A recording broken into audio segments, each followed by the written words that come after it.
Friday night chaos off to a chaotic start. I'll be right back right after this. I would regret it if people look back at the first episode and you weren't on it. Yeah, well, I like that. It's called forward thinking. We have one of the worst beats in the world. We do. Our beat is horrible. Connor could shove that article up his ass. And then I went to that game and I was like, this is the greatest team I've ever seen in my life. I'm a Jet fan. This is going to be the greatest run ever. Yeah. No, because if they take Ekwonu, I'm not complaining. Joe Douglas is the king of keeping shit close to the vest. A 2, a 4, and a 6 for Darnold? Did the Jets really ruin Sam Darnold? Or did Sam Darnold just suck all along and we were just trying to talk ourselves into it? And Hamilton is a player who can potentially make a very big impact. And suddenly here we are today, you can't get rid of him. Right. It's like a plague. Joe Douglas was hired because he's not those general managers. Okay, Luscious. Somebody is going to fall just like Elijah Moore did, just like Michael Carter did. You know, what would, if you had one sentence to say to Joe Douglas, what would you say? So you would say, you had me at hello, and then give him a big old wet one right on the smack.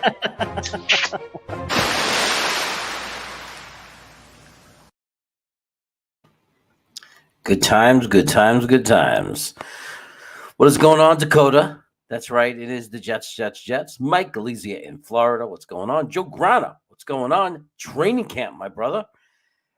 Braden all the way in New Zealand. What's going on there in training camp, Mike? I'll tell you. We're going to talk about it, Mike. You like the way I give Braden a voice and I give him like what he's saying without him even having to say anything? I'm just imagining him in New Zealand wondering what the hell is going on. Where else would you rather be? I think I've heard that line from somebody else. He's a furry looking man. He has hair over here and hair around here, and it's black hair. He's a very furry looking human being, and but I like it. It's a good little thing, he says. There's no place I'd rather be on a Thursday night. Well, there's no place I'd rather be on a Friday night than here with you guys. And I'm not alone, by the way. I'm going to be joined by somebody real fast. I don't think Nick's going to be here with us tonight, but we have the return of somebody who's very reliably looking like he's going to be back in action. I'll introduce him in a second. What's going on, Owen? It's good to see you, man. You are back and ready, huh? Camp is here. Vino Man is here, the funniest man alive. Maximilian is here. Are you ready for some Friday fun? Okay, let me go. Let me give this guy an intro. He hasn't gotten an intro in a while. So let me do this. Let me do this. We're gonna give him an intro. I'm gonna go against the normal rock and try this dance pop one that they give me.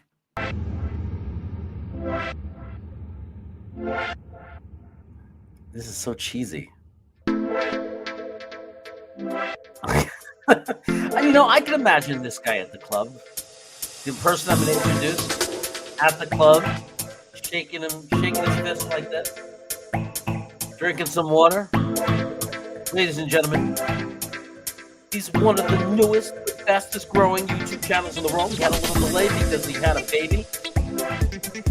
He's a diaper changing, husband loving, father loving, child daddy, Jets loving, controversial, goes against the grain, not afraid to speak his mind. Welcome, Chico.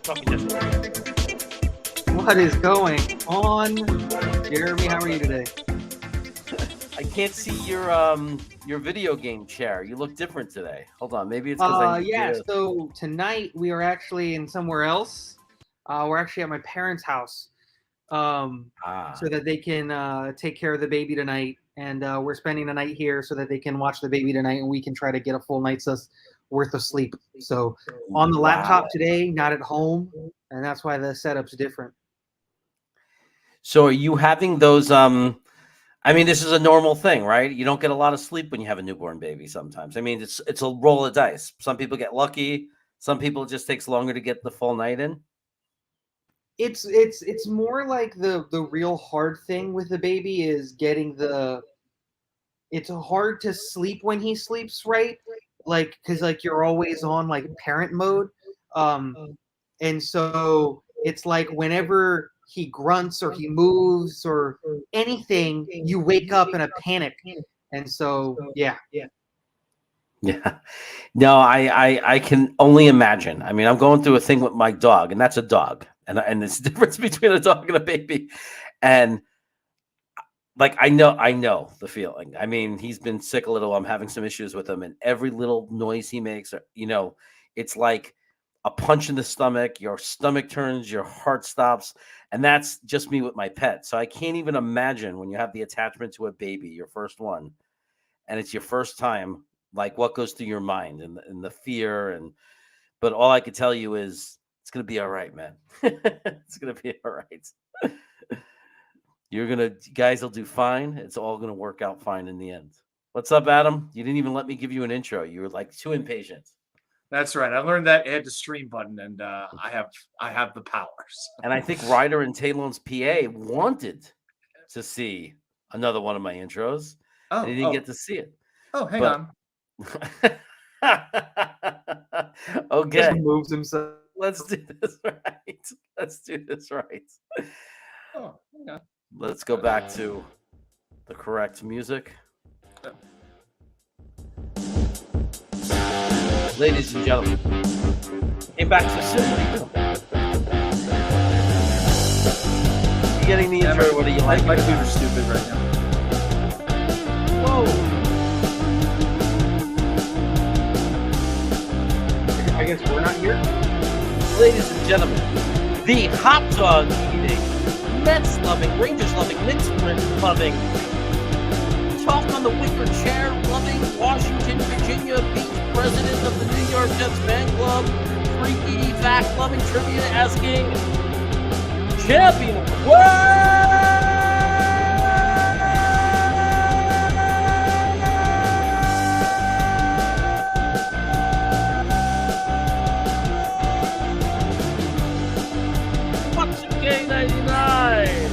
That was so good, I thought you were frozen for a second there. How we doing tonight, gentlemen? We are good. Mark Reese, what's going on? Sean McAteer is here. Stephen Engel is here now. We're just good. And Reese wants you to sing us a song. You're the Wicker Man. Well, we're all in the mood for PA is a melody. grandpa. I like that, grandpa. Oh, here's a song for you. I just ran 6 miles and I'm happy to be sitting on the couch. Man, so Tigo is supposed to be getting sleep tonight. His parents are taking care of the baby, but he's here with us, so he might not get as much sleep as he thinks he's going to get. It doesn't matter because at least I won't have to wake up every 2 to 3 hours to deal with the baby. Once this is done, I can just go straight. Yeah. It's rough. So, did you go through the whole experience? Like the first time you had to clean up the poopy diaper? Oh, it's so cute. And then all of a sudden, oh my, what happened? he every once in a while he still does it where it's a poop where you're just like, how does something so small and so cute make this much? Like we've had that happen a couple of times, but there's nothing been like crazy in the sense of like, thankfully all the wood, we've had a really good experience with him. No rushes to the hospital, no sicknesses, no anything like that. So he's honestly outside of he's been a little gassy, which is something that we've had to deal with. But outside of that, we've really we've just been blessed with a really, really good and cool baby. That's awesome. You know, Jeremy, you talk about that. All I can think about is the Bill Cosby routine. Yeah. See the poo-poo. Yeah. Well, that's what I was paraphrasing. Yes. 2 months later, God put odor in the poo-poo, and it became a mess. And the same person who was saying, look at the poo-poo, was saying, would you look at what you've done? Yo, you made a mess. Yucky, yucky. Say what you want about Bill Cosby, but he is one of the funniest comedians of all time. Yeah, that's what was so unfortunate because he was so funny. He was so funny. No, we'll do that. Yeah. Like this. All right. So, Tigo, remember what caused the baby tonight all along with mommy? I didn't really catch that and read that. Yeah, that's right. Maybe that's why parents are so happy and willing to help out. It's like they always want another one. It's never enough. No, it's not. They're the next one. I was like, this one's been here for. He's gonna be 7 weeks old. Like, can we enjoy this one? Like, come on. Oh, Vino, I need someone to tell me where I can get a good jersey that's not 100. Okay, so I've had a great experience with this company. It is a little bit of a risk, but I just got 3 new jerseys, and every one I'm happy with. And that is Mark Reese just put it down in the chat. Yep. If you look, Same one. if you look in the That's like chat, one I'm using. Yep. they're like $30. Right. And the reality is they say if you order typically 3 or 4 of them, one's going to be bad. But when you consider the price, it's okay. So I would say 75% of the time you're going to get, I got one for Green Bean and I sent him a Mekhi Becton Jets jersey a little over a year ago. And he did not know it was from DH Gate. He thought it was inauthentic. And I had to tell him, I said, no, I don't want to lie to you. That's from DH Gate. And he couldn't believe it. I guess my big question with the DH Gate is, are they stitched? Are they ironed on? Because that iron-on thing gets me a little bit uneasy when you wash it. Okay, that's important. Stitched on. The name on the back is stitched, like the Gardner is stitched on. Good. It's got the Nike swoop. It's got all the tags it's supposed to have. You would never, to me, I would never know the difference. It's like, it looks as authentic as it can look. So, I mean, I've had a great experience because of it. I have. So far, right now, I have 2 Zach jerseys because I got fat, so I can't fit into the first one I got, the white one. But I got the Elijah Moore jersey, which is the green on black, or black on green on black. And then I got another Zach Wilson that's green on black, and I got the sauce, which is the green, just the regular green, but sauce on the back. And then I've had for years my Wayne Corbett jersey. So I have 4 jerseys right now, and I got my Francisco Lindor jersey. I thought I had ordered something else, but I did order it was me because I checked back on the order. I did select Lindor at the last second. I decided. I think it was because of the length of his contract. I said, you know what, that's a safe one to get. That is true. I'm going to ask you a jersey question. How do you feel about getting jerseys of rookies or players who may not have proven a whole lot yet as a Jet? I think the only jerseys that you should get, in my opinion, are rookies. Like, I'm not a big fan of bringing, like, you don't have to get them their rookie year, but I'm not a big fan of, like as much as I like CJ, I don't want to go get a CJ jersey because we didn't draft him. Green Bean is always ready to jump on a criticism. Oh, my God. Every Tuesday night, we have to look at this old man's face to the right of the screen with this view, right? All the time. All the time, we have to look at that old man to the right, the old man with the white beard, and he has to chime in and put me down. Typically we've got like in the past we've had an RV line in the back. He's swatting mosquitoes away, and apparently that's a good view in his humble opinion. But yes. Is he pulling like a J. Cole, opening multiple accounts and contributing as different? We appreciate the extra viewership, but you're not fooling us, brother. I love it when. And that's funny is and Jet Nation.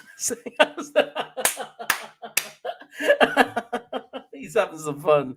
He's having a lot of fun tonight. I'm gonna get who might be next. Look. Hey-o. Breece Hall. I went out on Twitter before, and I was just like this morning. I woke up in one of those moods, and I just went out to Twitter and I said, Breece Hall is going to be a superstar NFL running back. There, I said it. I saw that tweet and I was like, I hope he's right because people are going to keep the receipt. Like they're going to come back and they're going to keep the receipt. Yeah. Look, I stand very firm behind Breece Hall. I already heard about one of the runs that someone described that he did in camp. And what was funny is they were raving about it, like how cool of a run it was.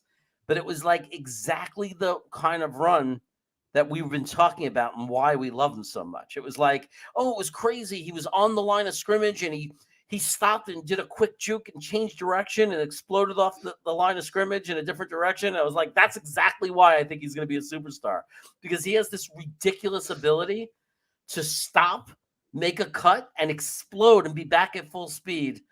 It's just an incredible thing. This guy's going to be so special. Going back and watching Breece Hall's tape, the thing that I think that, like, people mention it a lot, but that I really didn't see it in the tape the first time I watched it because I wasn't that high on taking a running back that high, was, and I think you said it perfectly, is how his acceleration is truly an explosion. He goes from 0 to back at 100% so quickly. It's crazy. Yeah. It's really, and he has all the other attributes to go with that. He was born to be a running back. Just born to be a running back. Yeah, people should be making. Yeah, if it goes this well, people will be making YouTube videos of his highlights, and the song in the back will be "Call Me the Breece" by Leonard Skinner. And Call Me the Breece. That's what we should be doing. Yeah. What has been? We're not. Yeah, this full-time coaster tour guy. I have no idea who he is. Never heard of him. He probably has like 3 followers. Whoever that guy is. Yeah. What has been your favorite NFL story of the offseason for the Jets? So go ahead, Jeremy. I was just gonna say real quick. Everyone is gonna think, a lot of people would say the whole story, but I'll let you talk right now. You answer the question, but I just want to quickly say my favorite story of the offseason was the lack of any stories of the offseason. So go ahead, Adam. I'll pass the buck to Tigo. This was like the most drama-free off season that I can ever remember as a Jets fan. The fact that the stories that were coming out of the Jets camp, like, we didn't get like a quarterback get mono. Like, it was just Zach's ex-girlfriend, who's now dating his ex-best friend, says that he had sex with his friend's mom. Like, that's such a nothing story. Like, the fact that we didn't have to hear a story of like someone punched some guy out and broke this guy's jaw, and now we're going to be missing a starting quarterback for like a week or this or that. Like, we didn't get anything that made me go like, oh my gosh, really? Of course this happened to the Jets. Everything from the beginning of the year all the way to the end was good story after good story after good story, in the sense of like, we get that first round, and then we get rounds 2, 3, and 4. We put up the draft, and we finally go out and get my boy that I was talking about before the draft. Max Mitchell is a Jet, and like, it was all. I guess that's probably my favorite story, is that we draft Max Mitchell, because I was pounding the table for him. But it was just like the lack of stories was probably the best thing to happen. Yep. Without question. It was just finally there was nothing to be embarrassed about. And this has been the trend. Like, the trend has been nothing to be embarrassed about. Now here we are, we're well over a year into Robert Saleh, and who's embarrassed us?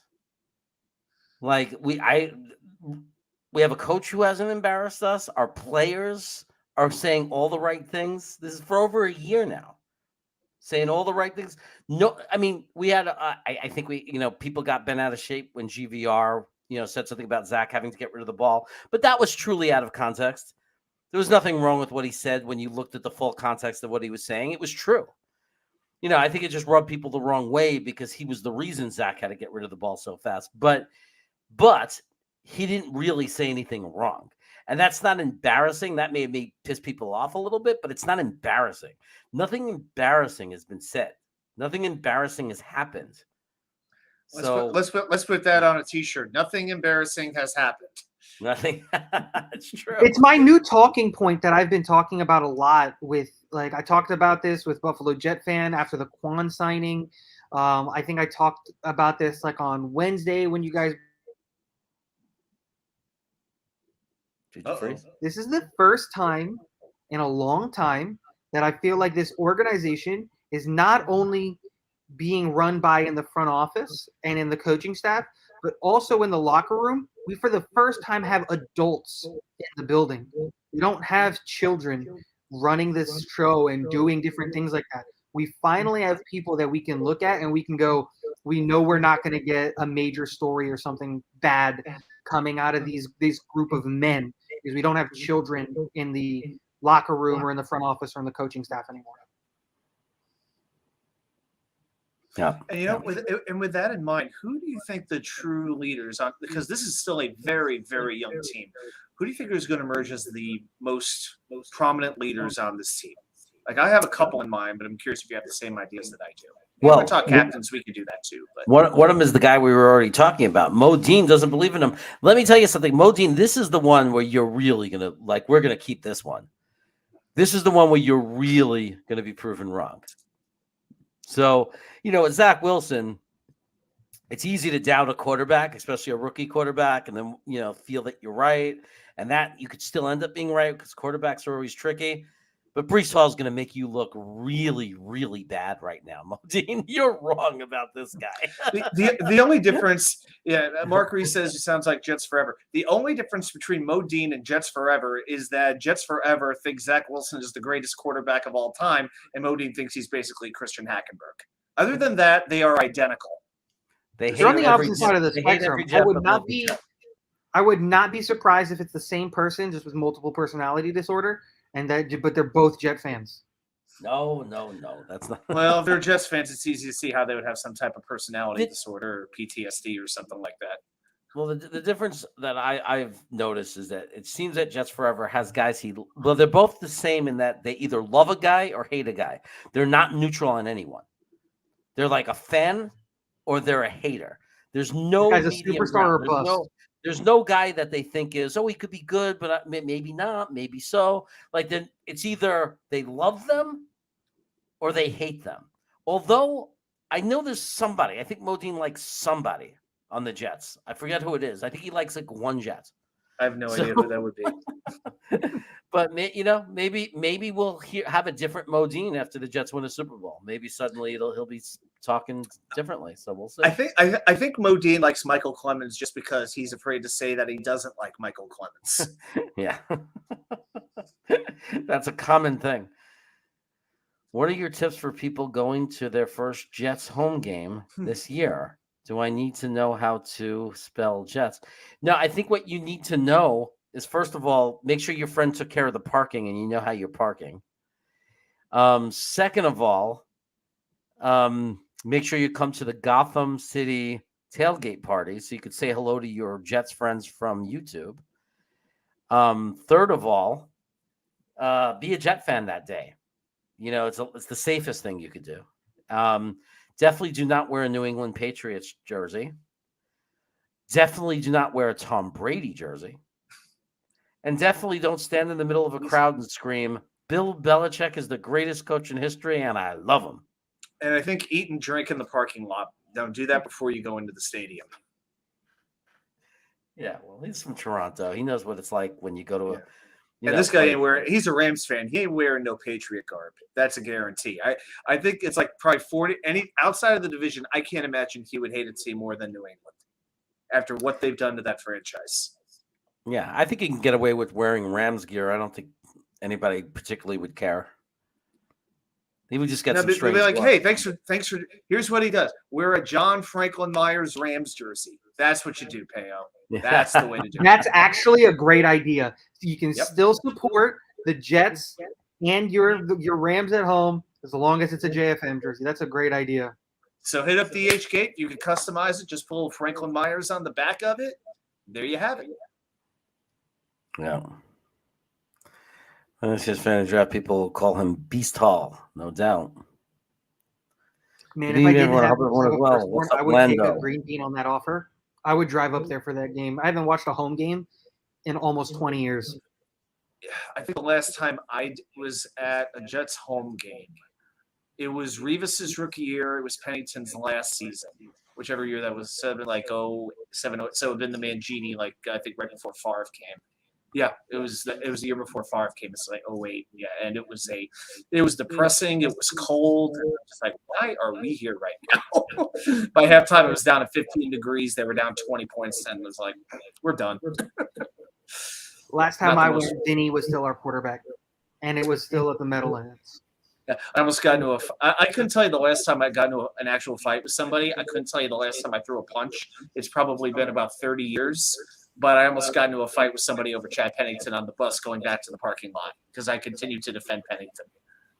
Because I said they've given him nothing on that offense, and Mangini has no idea what he's doing, which I still hold firm to. I think Mangini was an embarrassingly bad in-game coach, and I cannot get off of that. His drafts turned out well. If you want, see, that's the thing. I feel like when it comes to drafts, people will acknowledge the coach to suit their own narrative.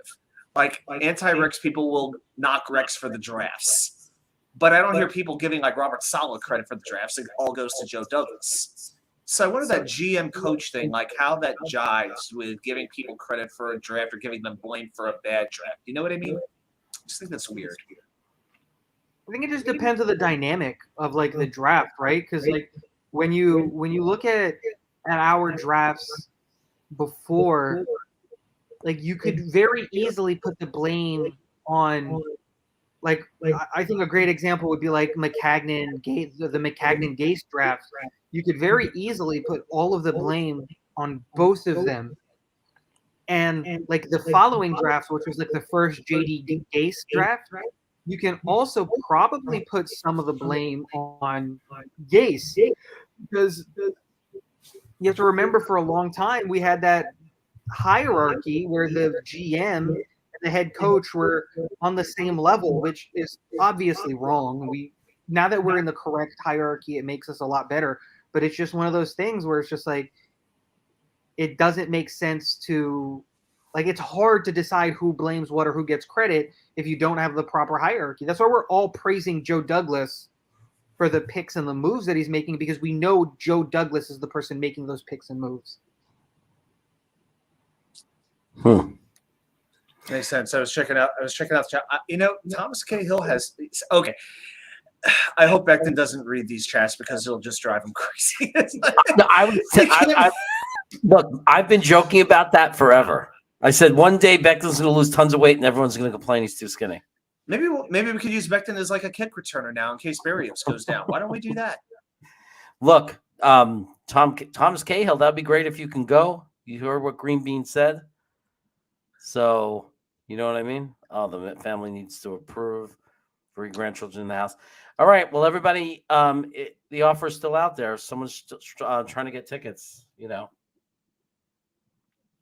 Let's get in touch. Man, I'm just excited to find out who winds up at that game because it's going to be. I hope people take a lot of photos and take a lot of videos because that's going to be epic. It's going to be. I can tell it's going to be a really special day. I wish I could go. Like that would be so cool, man. You got it, man. I know. Buffalo Jet fan, more likely 7 sacks for JJ. Yeah, Buffalo's the king of these questions. I know. He's so good at those. And he, you know what? He doesn't do the obvious ones. Like this is not an obvious one. Like he knows how to find the right question that works. Like 7 sacks is about as hard for a rookie as a wide, like for an edge, as a wide receiver. 7 touchdowns for a rookie wide receiver. Like I kind of thought this question was really easy. I'm thinking, I'm leaning a certain way too. I read that and I immediately went. Of course, it's the 7 touchdowns, right? Like, yeah, that's the easy answer. Yes, I say that. I think that. I mean, I'm not going to say that's not the one I would pick, but at the same time, when you think about Elijah Moore and Corey Davis and Conklin and all the weapons that are on that team, and he's a rookie coming in, and a lot of times we're going to play 11 personnel or 12 personnel. You're not even going to have 3 wide receivers on the field. I'm not saying that it can't happen because Garrett Wilson might have a Jamal Chase type year. There's no evidence that he can't, and he might just be so standout and so amazing. But at the same time, I know it's really hard to get. It's harder to get 7 sacks than people think. People think it's like, oh, if he's good, he'll get 7 sacks. But it's really, really hard to get 7 sacks in your rookie year, especially when you're in a rotation. So, yeah, I would lean towards Garrett. My thing is just I look at it and I go, JJ's not starting, right? Like from all the reports and all the things that I've been seeing is that front 4 is as of right now, the starting like edges are Carl Lawson and JFM. And so like for me, I think of that. And then also like I think other people also don't remember that like Garrett Wilson has that like game-breaking home run speed, you know? I just keep picturing us on like our own 30 on like 2nd and 6, and you just play action 40 yards down the field. Garrett Wilson catches it in stride because Zach just put it right where it needs to be because corners are just going to have a hard time keeping up with him, kind of a thing. And like, I just see the play calls kind of in my head already of like Garrett Wilson taking the top off because you had to cover Corey up in the slot and Elijah Moore on the other side because you have to respect them. And like who are you going to single cover? And I don't know. I keep seeing those play calls in my head. And I think that we can get away with Garrett Wilson getting those types of touchdowns throughout the year. But at the same time, what if, and I'm just, and I'm not, I mean, I agree. I would pick the Garrett Wilson option, but just to make the point of what if Carl Lawson is an absolute beast? Quinnen Williams is creating just chaos, right? I mean, just so much disruption. And let's say JJ is really good. Let's say we hit the bullseye on him. Let's say it translates what he did in college, translates to the NFL. He's not going to be double teamed. It'll take a while before people start to double team him because if Lawson's healthy and just, getting all the attention and Quinnen Williams is being disruptive, you can't double team him. So maybe he's going to walk into 7 sacks throughout the year. Just based on the fact that he's going to get single teamed. He's not going to go against double teams. He's going to have the quarterback stepping in different places and under a lot of duress. I'm just saying it's not impossible to believe it could happen, but definitely not impossible to believe that Garrett Wilson can get 7 touchdowns. Not at all. So I just look at percentage of snaps. I think Garrett Wilson ultimately ends up playing more offensive snaps than JJ will play defensive snaps, and Garrett Wilson will get more opportunities to score touchdowns than JJ will to get home. That's where my logic comes in, just because we have so many good edge rushers on this team, and we believe on that rotation so hard. I think it's going to be hard for anybody on this team to get 7 sacks, period, because of this rotation. I think we're going to see a lot of guys in that 7, 8, 9 era, like range of sacks because they're just going to be so much of a rotation. No, I mean, I it's the same argument. Like I can see the same. I agree, but I also agree with the wide receiver and the amount of weapons we have. That's why I think it's a good thing. 7 and 7. Like I think if you're going to pick the same number for 2 different positions, you can't. I mean, it's impossible to be completely even, but that's a pretty good question, for discussion, right? Because it got us talking. Chiefs in the clutch. How's training camp for you guys, and who are the standouts? So I'm hearing different things. It's not as clear as it was last year, and I think the reason it's not as clear last year is because it's not simply the defense dominating the offense and hearing about all of Carl Lawson's sacks. I think what's different this year is we're hearing a balance of different things because the momentum is swinging back and forth. And I think that's a healthy and good thing. What do you guys think? I actually think what's happening here is I think what's really happened is I think the Jets have censored kind of what the media can and can't report. So it's really hard for these media personnel to really report what's going on because now they're not allowed to report who's getting first team reps, who's getting second team reps, who's doing X, who's doing Y, who's doing Z. And so now we're getting this mixture of reports coming in of like we'll get that report of hey, Mekhi Becton got beat on the right side a couple of times.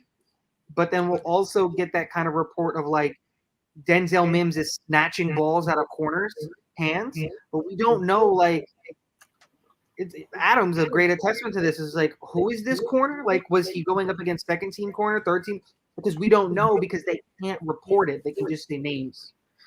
I mean, I've heard that, and I did a video about it today, all the players are saying that Zach Wilson has much, much more command of the huddle, and that he's a lot more confident and he's a lot more direct and he's really stepping up in the huddle compared to last year.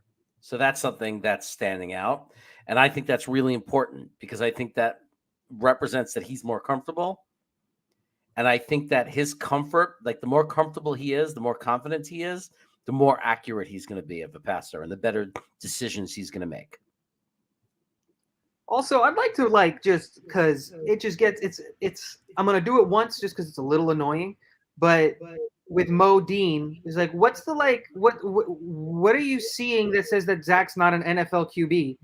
That one pass that we saw him throw today to Elijah Moore when he was facing DJ. Have you guys seen that clip that they put out? The Jets put it out on Twitter.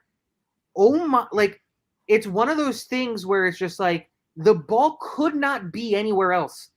He had one place to put the ball, and that's where he put it because DJ was covering Elijah Moore so well and so close that the only place the ball could go was right in front of him, and that's where Zach put him. So, I understand the whole, hey, you don't believe in your guy, you do believe in your guy, but, I'm just going to ask out there, what specifically, and I want specifics, over last season, specifically over all the 18, 17 games, whatever, did you see that made you ready to give up on this guy already, that we should go and draft guys that are nearly as talented as Zach was coming out of college?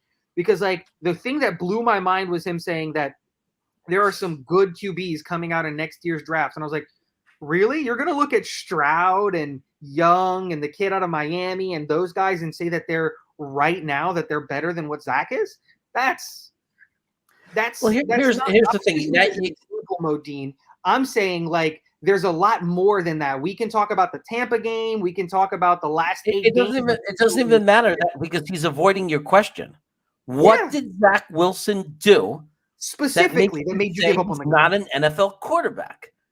And he's avoiding the question. One great throw doesn't matter. What makes him a bad quarterback, man? Because Modine says so. Have you ever watched the BYU tape? Do you know anything about evaluating a quarterback? Because, if you don't recognize that one great throw is not the only great throw. Did you watch the Tennessee play he made? Watch those flashes. That's what Josh Allen did.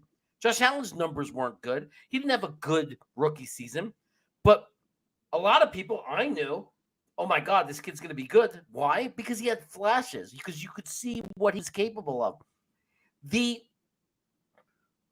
knowledge of the playbook and the slowing down of the game is clearly happening for him. It's slowly happening. There's still, I guess, if you're rooting against him like you seem to be, I guess there's still hope that it'll stop slowing down and he'll never be that good. But if you think that he's going to be held back from being a great quarterback because of lack of arm talent or lack of athletic ability, then you've never watched football. And what Jacob said is fair, right? Talent and as much of an athletic gift as I've seen in a quarterback in years. He's like a Josh Allen, Patrick Mahomes talent. He has the arm talent of Aaron Rodgers. He has the escapability of Josh Allen. I mean, I don't understand what you're looking for in a quarterback to say that the talent's not there. And to be fair to what Jacob said, he hit the home run throws, but the basics he struggled. Well, yes, absolutely. I'm not going to deny that, but that's a fixable issue. You can fix that. It's one of those things where so is dropping balls. That's one of the things that I don't understand with the whole going on a different tangent on the Ty Johnson hate. Because that guy, when he has the balls in his hands and once it's there and he has possession, he's very explosive. He can take the ball and run with it and do really, really good things with it. I really like Ty Johnson. But I get it. Drops were a problem last year. He dropped a lot of balls, but that's a fixable issue. I'm blanking out. I'm getting Papa brain. Who's the wide receiver in Pittsburgh? Their number one. Claypool? Johnson? No, the other one. Johnson. Thank you. Johnson had a while there where he was dropping the ball constantly, but he fixed it. He went out, he did his warm-ups. We saw him on the sideline where like him and his wide receiver or position coach were throwing tennis balls at him from different places, and he was just one-handed catching them to really focus on that ability to like catch the ball. So it's just like saying and ready to give up on a guy after 1 year is one of those things where I look at it and I go, it's just so naive. And it's just like, I hate it when people make their assessment and they stick to it no matter what. And it just seems like this is what people are doing, is like they're making their assessment and they're sticking to it no matter what. And it's like, we get the reverse happening with Trevor Lawrence, right? Everybody said Trevor Lawrence was this generational quarterback, was this, oh my God, quarterback. He goes out and he stinks it up last year, but everybody still has hope in the kid.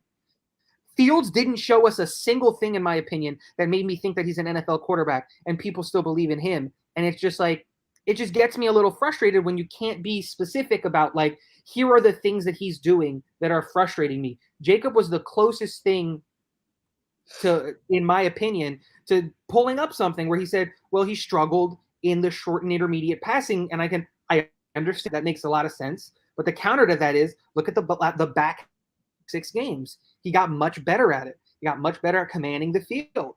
Like let's let the guy hit the field once this year before we decide to throw him out and we need to waste a pick on a quarterback that's not. I don't think that any of these quarterbacks are going to be as good as Zach are coming out of the draft this year.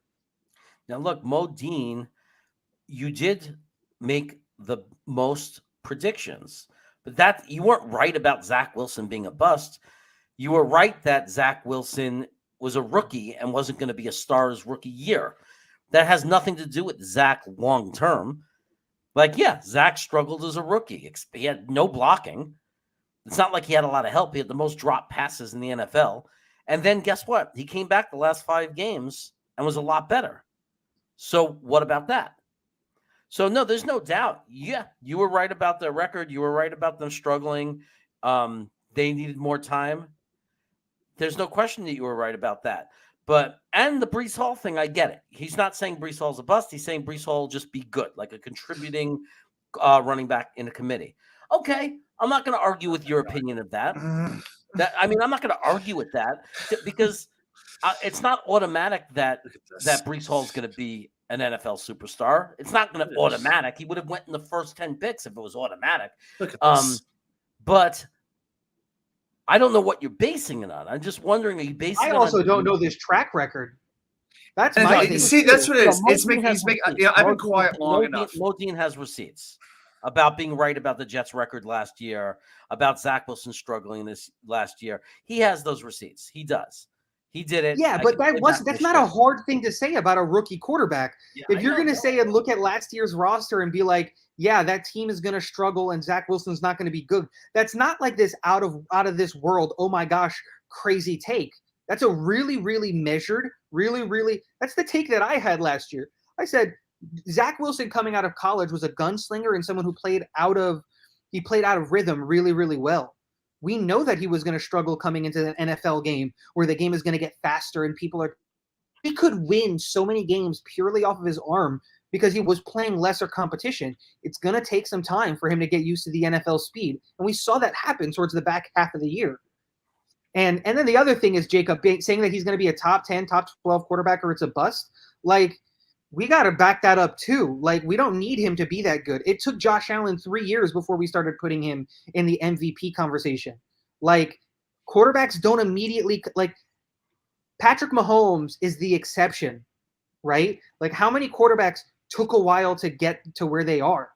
Aaron Rodgers sat for like 3 years. These quarterbacks don't come in and they aren't immediately incredible or out of this world good. Like, it just doesn't happen. But Modine, you were wrong when Zach Wilson only threw 1 interception in his last 6 starts because there's no way you were saying that. So you were wrong. You're only talking about when you were right. What about the last 6 games of the year when he wasn't throwing interceptions? Now, the question is, can we stop changing the topic? Tigo is asking you a question. What do you see in Zach Wilson that makes you say he's not an NFL quarterback? Because you can't base it on a rookie year. If you're basing it on a rookie year, like, did you ever watch football in your life?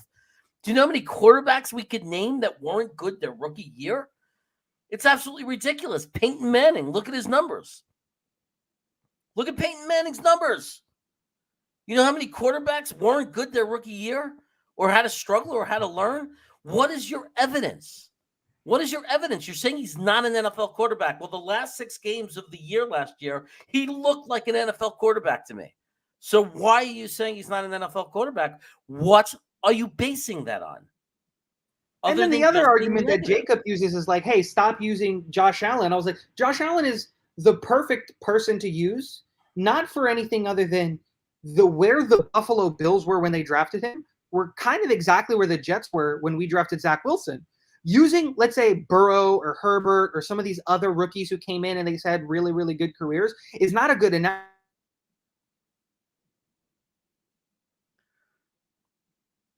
Uh-oh, I think he froze.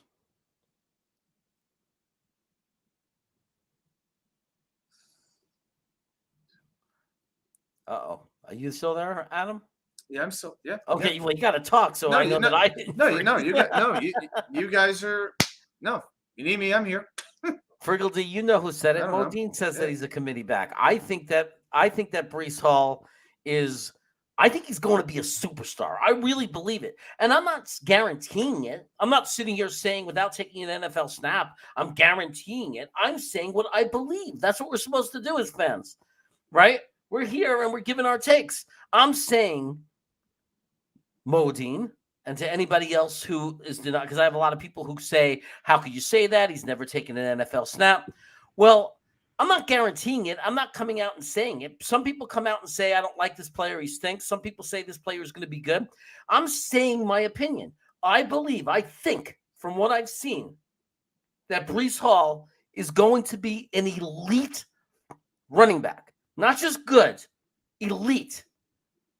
Like, you know the guy from Indianapolis, Tyler? Elite. You know that guy Henry from Tennessee? Elite. I'm talking about that. Remember Curtis Martin? Remember Adrian Peterson? And Gary and James? Whoever you want to compare him to. He's going to be an elite running back, in my opinion. Do I know for a fact? Do I have any qualification to sit there and say I know anything more than anyone else? No. I'm giving you my opinion. That's what I believe. And a lot of people agree with me and some people don't, and that's fine. And we're all going to know in some point in the future whether my belief is right or if I'm wrong.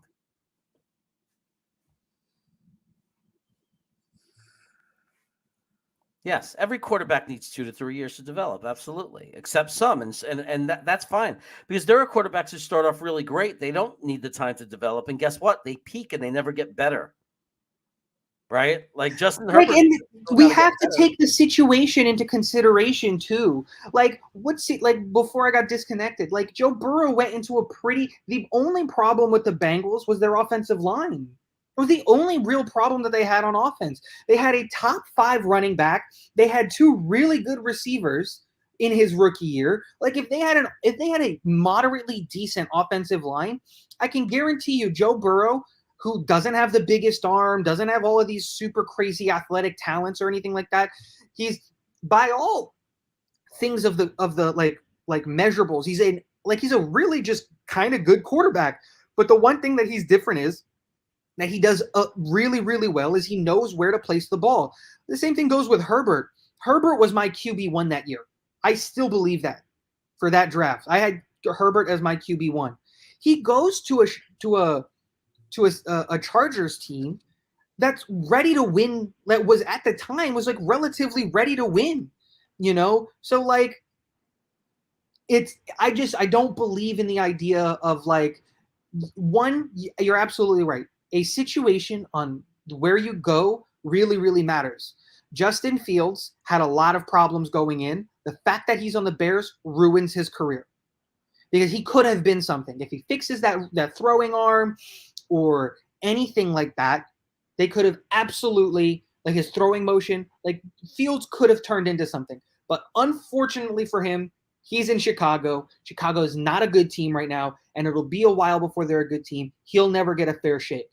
I had the same belief with Sam Darnold. Sam Darnold never got a fair shake. He was thrown onto a Jets team that wasn't great offensively, coached by a defensive guy. We replace him with Adam Gase, and then we trade him after his 3rd year to go get a new guy. Like, where you land really, really does decide how well or bad you're going to do.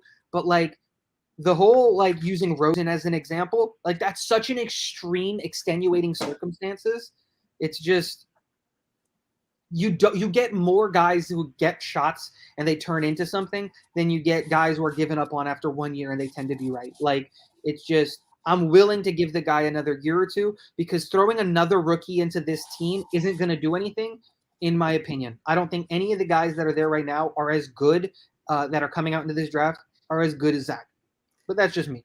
Yeah, Jacob, I don't know what you're getting on about.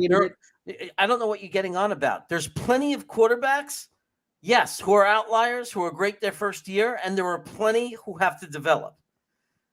Zach Wilson came into a system that's super complex. Forgetting about the system, he had no blocking and everybody was dropping passes on him, and he had no blocking, and he came from BYU, a small school. So it's normal that he would have to adjust. It doesn't take away from his talent and from how good he's going to get and how good he could be. Is it guaranteed? No. But you're saying don't use just Allen as your example, but okay, fine. You want to name you want to go through history and look at the quarterbacks? How about Peyton Manning? Tell me he was good his first year. Tell me he was good. He's arguably the greatest quarterback of all time. Look at his first year. And look at the situation that players are in. You got to look at the situation. You can't sit there and say a guy who has less than 2 seconds before he's under pressure because he has an offensive line learning a new system. And then when he gets the ball out anyway, he has more, his receivers drop more passes than any other team in the NFL.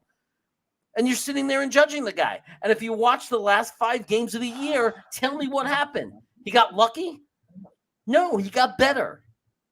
But to sit there and say that beat Tampa. Just sit there and we were one handoff away from beating Tampa Bay with a battered offensive line. Yeah, and when they were legitimately going for a 1 seed, it wasn't like they were throwing the game away. They needed to win that game to get a 1 seed in the NFC. Like that game mattered to them, and we almost beat them. Like yeah, I was using this analogy, which is like everyone's like, "Oh my gosh, this is a 4-win team. This is a 4-win team." So the improvement would be going from 4 wins to 7 wins. But someone tweeted, and I wish I had the tweet because I would send it to you for you to put it up on screen or whatever, which is there were 3 or 4 games last year that we had that were 1-score games. Yeah, or 1 score or less games, right? Let's look at that Carolina game. 1 or 2 things go differently. We win that game. The second Miami game was separated by a touchdown. If Zach hands the ball off to Braxton Berrios there in Tampa, that's another win right there. So, like, if we put the team's luck and injury history or whatever in an average, at league average, how many more wins do we get? You know, how many more wins do we actually get? It's just one of those things where I look at it and I go, this Jets team was the reason Antonio Brown doesn't have a job anymore. Like a far less, like he quit like on against us and we almost beat Tampa. So I'm like, I'm not ready to give up on him. And Sergeant Mike brought something up. Sergeant Mike, the only reason you haven't found someone who's saying that the Jets are going to get like 11 wins or anything like that is because I haven't been making videos since my kid was born. But I honestly, I think that the Jets are truly in a position where we are. I think we're a 9 to 11 win team. I think we're a playoff team. I truthfully think that. I think the Dolphins and the Patriots are going to be bottom feeding in our division. And I think honestly we can take anybody. There's only one game on our schedule that I look at and I go, that's going to be a hard one. That one's probably a loss. And that's the Denver game. And it's not because I'm scared of Russell Wilson or the Broncos. That's only because playing at Mile High sucks. It's one of the worst things to do as an NFL player.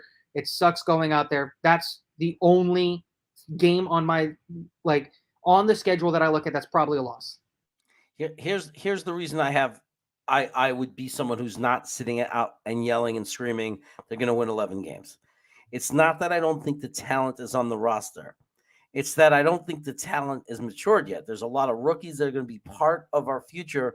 And I don't believe, I think statistics prove it in so much of the cases, right? And such a high percentage of the time, great players were not nearly as good their rookie year. So to expect our rookies to come in and be in their prime or great is very difficult. Like maybe one of them will make a big impact and right away be that special player, and that outlier.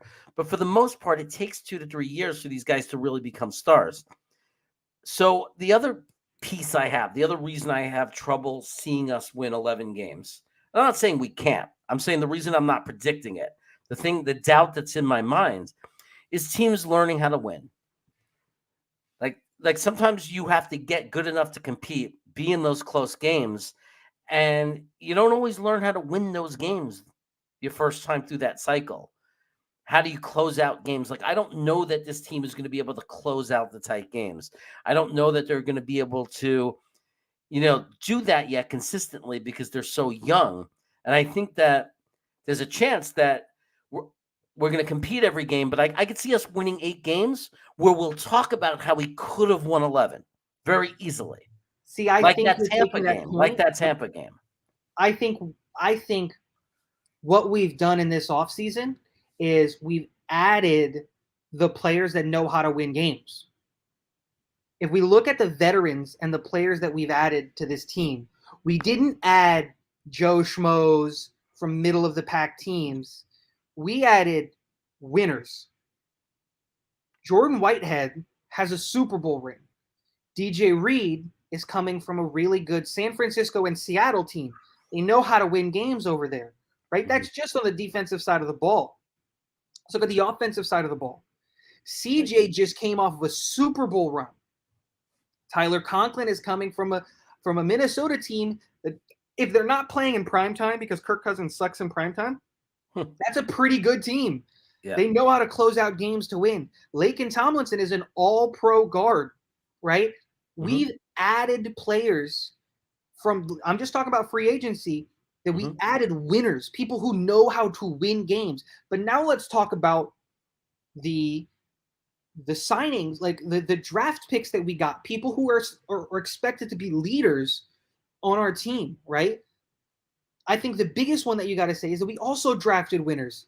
That Cincinnati year, they were undefeated until they ran up until the end.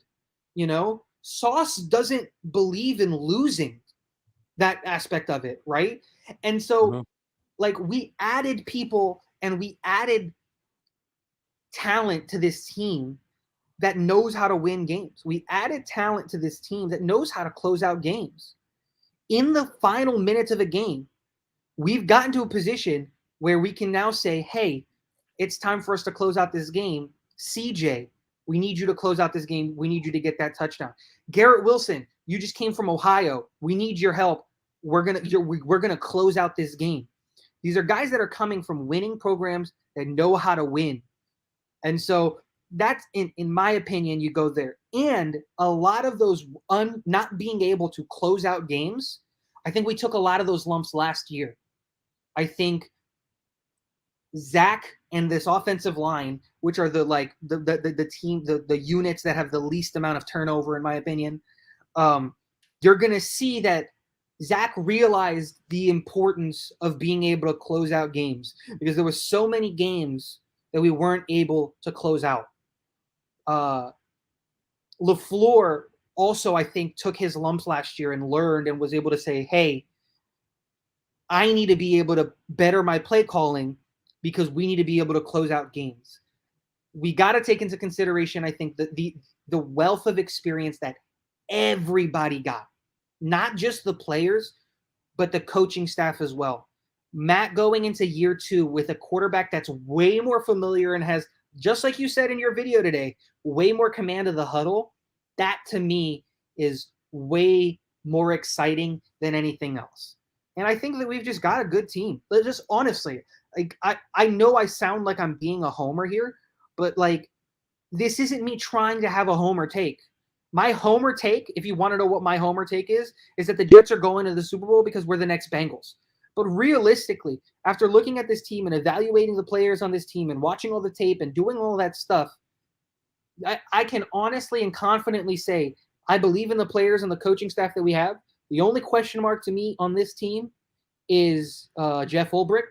I don't know what he is as defensive coordinator, but I'm not willing to give up on him because last year it was kind of a fluke. There was a lot of injuries. There was a lot of that stuff. So it's one of those things where I go, I believe on every person on the coaching staff and the front office and the players that are in this building. And I think that we can go out there and we can win 10 games because ultimately I don't think our schedule is that scary. I don't look at Baltimore as a threat. I don't look at the Browns being quarterbacked by Josh Rosen as a threat. I don't look at the Steelers as a threat. Green Bay coming back from London with that wide receiver room isn't a threat in my eyes. There's not a single team on the, like I said, on the schedule that I am scared of outside of Denver.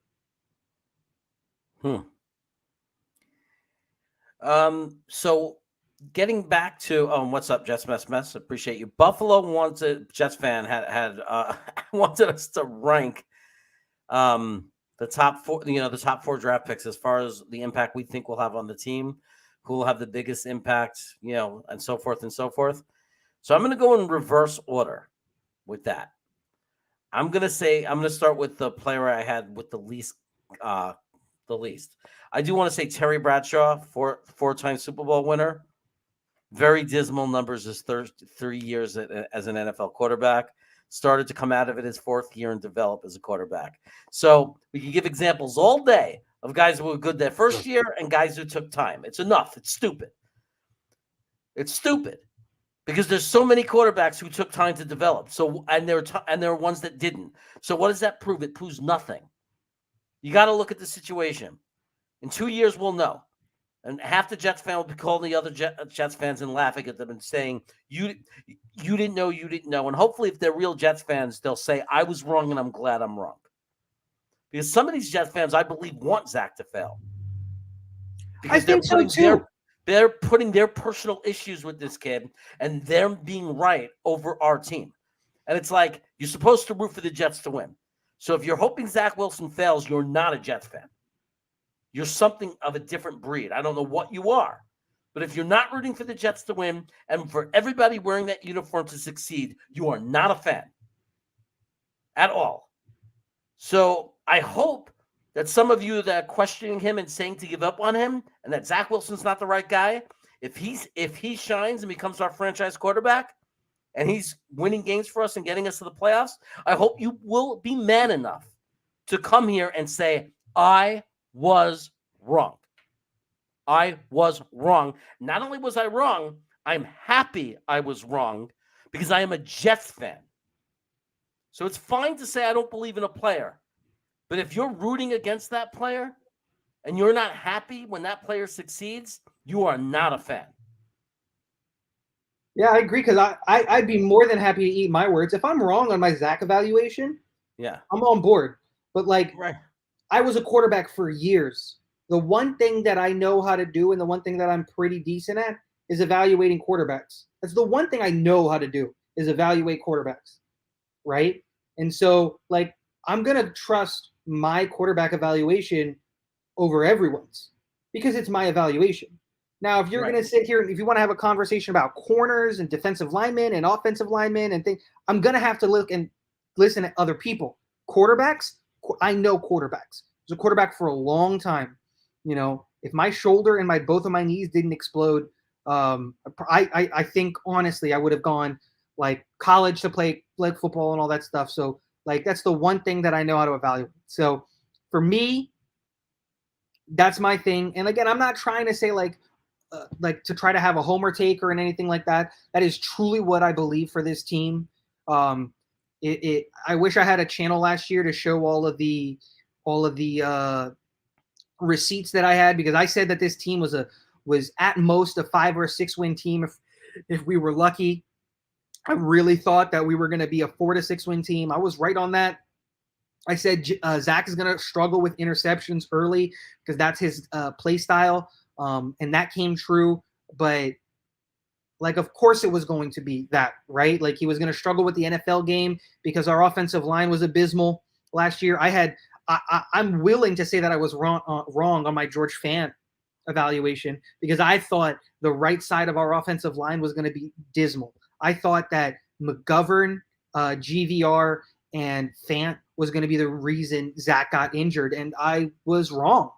right? In the sense of like that kind of evaluation. I think that, Fant showed up and showed out this year in a really, really big way. Now, I'm still not the biggest Fant fan, and we know that, but like I'm more happy that he's on our team than he's not, So it's one of those things is like I am more than willing to backpedal on my takes. I just hope that everybody who like isn't looking at this team and isn't believing in this team, when we come out and we show out, that you're willing to backpedal and be like, hey, I was wrong. I'm glad I'm wrong. We're in the playoffs for the first time in almost a decade, and it's because, X, Y, or Z or whatever.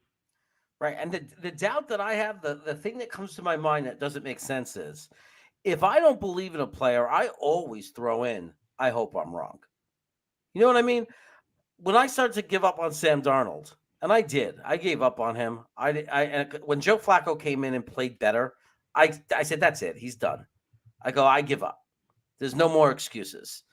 And people could disagree or agree with me and that philosophy. But I think, in my opinion, Joe Flacco coming in and playing better than him, in my opinion, was a signal to me that Sam Darnold wasn't going to be the guy. I didn't know he was going to be I didn't know, that he wouldn't be good in Carolina. He wouldn't have a decent career. I'm not saying that, but I knew he wasn't going to be what I was hoping he was going to be. But when I said, I think that's it for Sam Darnold. I don't think he's going to be the star we're hoping for him to be. I said every time, I hope I am wrong. Like, I hope I'm wrong. So I don't understand. Like, the people are going crazy and they're saying, oh, well, I think he stinks or he stinks. He sucks. Why aren't they saying, I hope I'm wrong? Like, I don't understand. Like you're a fan of the team. It's like, Modine, that's the one thing I would like to see from you. You're saying the Jets will win 5 games. Where's the I hope I'm wrong? Are you a Jets fan or not? I mean, I know that you're making a prediction, but are you hoping you're wrong or would you rather be right? Are you more about you being right with a prediction or are you more of a Jets fan? What matters more? Because I don't care if I'm wrong on every take. I don't care if I'm wrong on everything. I don't care if Max Mitchell comes in and is a pro bowler, Becton stinks and has no stamina, and every other thing that we've disagreed on or we don't see exactly the same on. I have no problem, Tigo, you being right about every part of it as long as the Jets win. And then I will look at you and say, I will go, all hail the king, and then I'll give you a hug because our team is winning. Because all I care about are the Jets winning. I couldn't care less if it's the way I think it's going to happen. I couldn't care less about my predictions. All I care about is I want the Jets to win. So even if I have negative takes on people and negative takes on situations, I always hope that I'm wrong if it's negative. Always.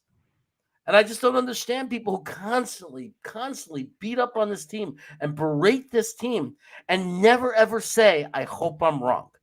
It's those people who all have that same old Jets. It's just people not being able to get out of that same old Jets mentality. That's honestly what I think it is. When a team has been losing for so long, predictions are guesses. Every prediction is a guess, Modine. That's the one thing that frustrates me with Modine is like I can respect his opinion, but he's not going with it's an opinion. He's going with what I say is fact. Everybody else is wrong. I'm right. If you're right, then you go work in an NFL front office. If you're that good at predicting and evaluating and doing all that stuff, why aren't you in an NFL front office? Everybody's taking a guess. NFL right. People in NFL front offices are taking a guess. You're predicting and you're hoping that goes right. John Nolte, I think he said it perfectly. And he says, I think that Quinnen Williams is overrated, but I'm hoping I'm wrong. And part of me agrees with that take. I think everybody was coming out with Quinnen Williams saying that he was the next Aaron Donald. I thought that was all overblown. I thought he was a really, really solid, really, really good, high-end defensive tackle. And I hope I'm wrong. That's it. Yeah. So 7 to 8 wins. Zach top 10 to 12 quarterback playing real football in December. That is successful and realistic season. Jacob, I would do jumping jacks. But those things seem like opposites to me. If we won 8 games, even 7 games, but Zach was a top 10 to 12 quarterback, in my opinion, that would mean that we lost some games because of or a lot of games because of our defense. For Zach to be a 10-12 quarterback and for us to lose and get 8 wins and 9 losses, to me that would mean I would much rather at the end of this year have to figure out what's wrong with our defense and still fix our defense, or still figure out like coaching or kicker or whatever it is that caused us to lose, but know that we have the quarterback. If Zach Wilson's a top 10-12 quarterback, jumping jacks, like ecstatic.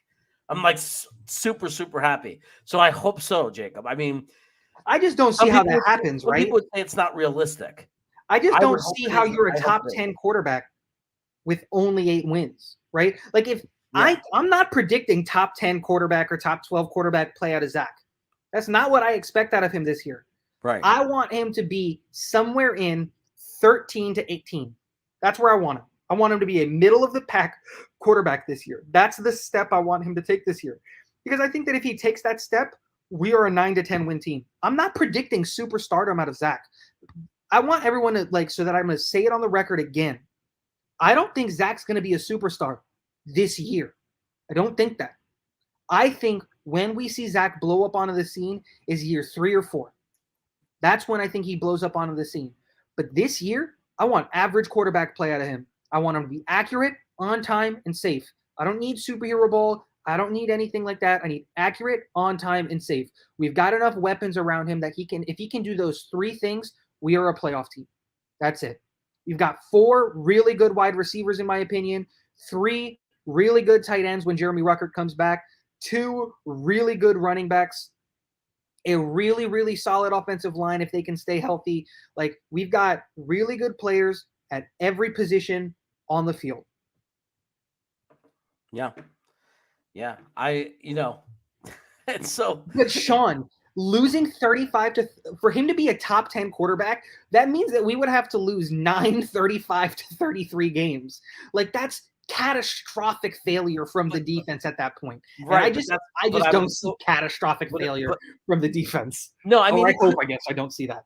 I mean, it could mean we lost a lot of games, missing field goals and stuff. But yeah, it would definitely mean the defense was really bad.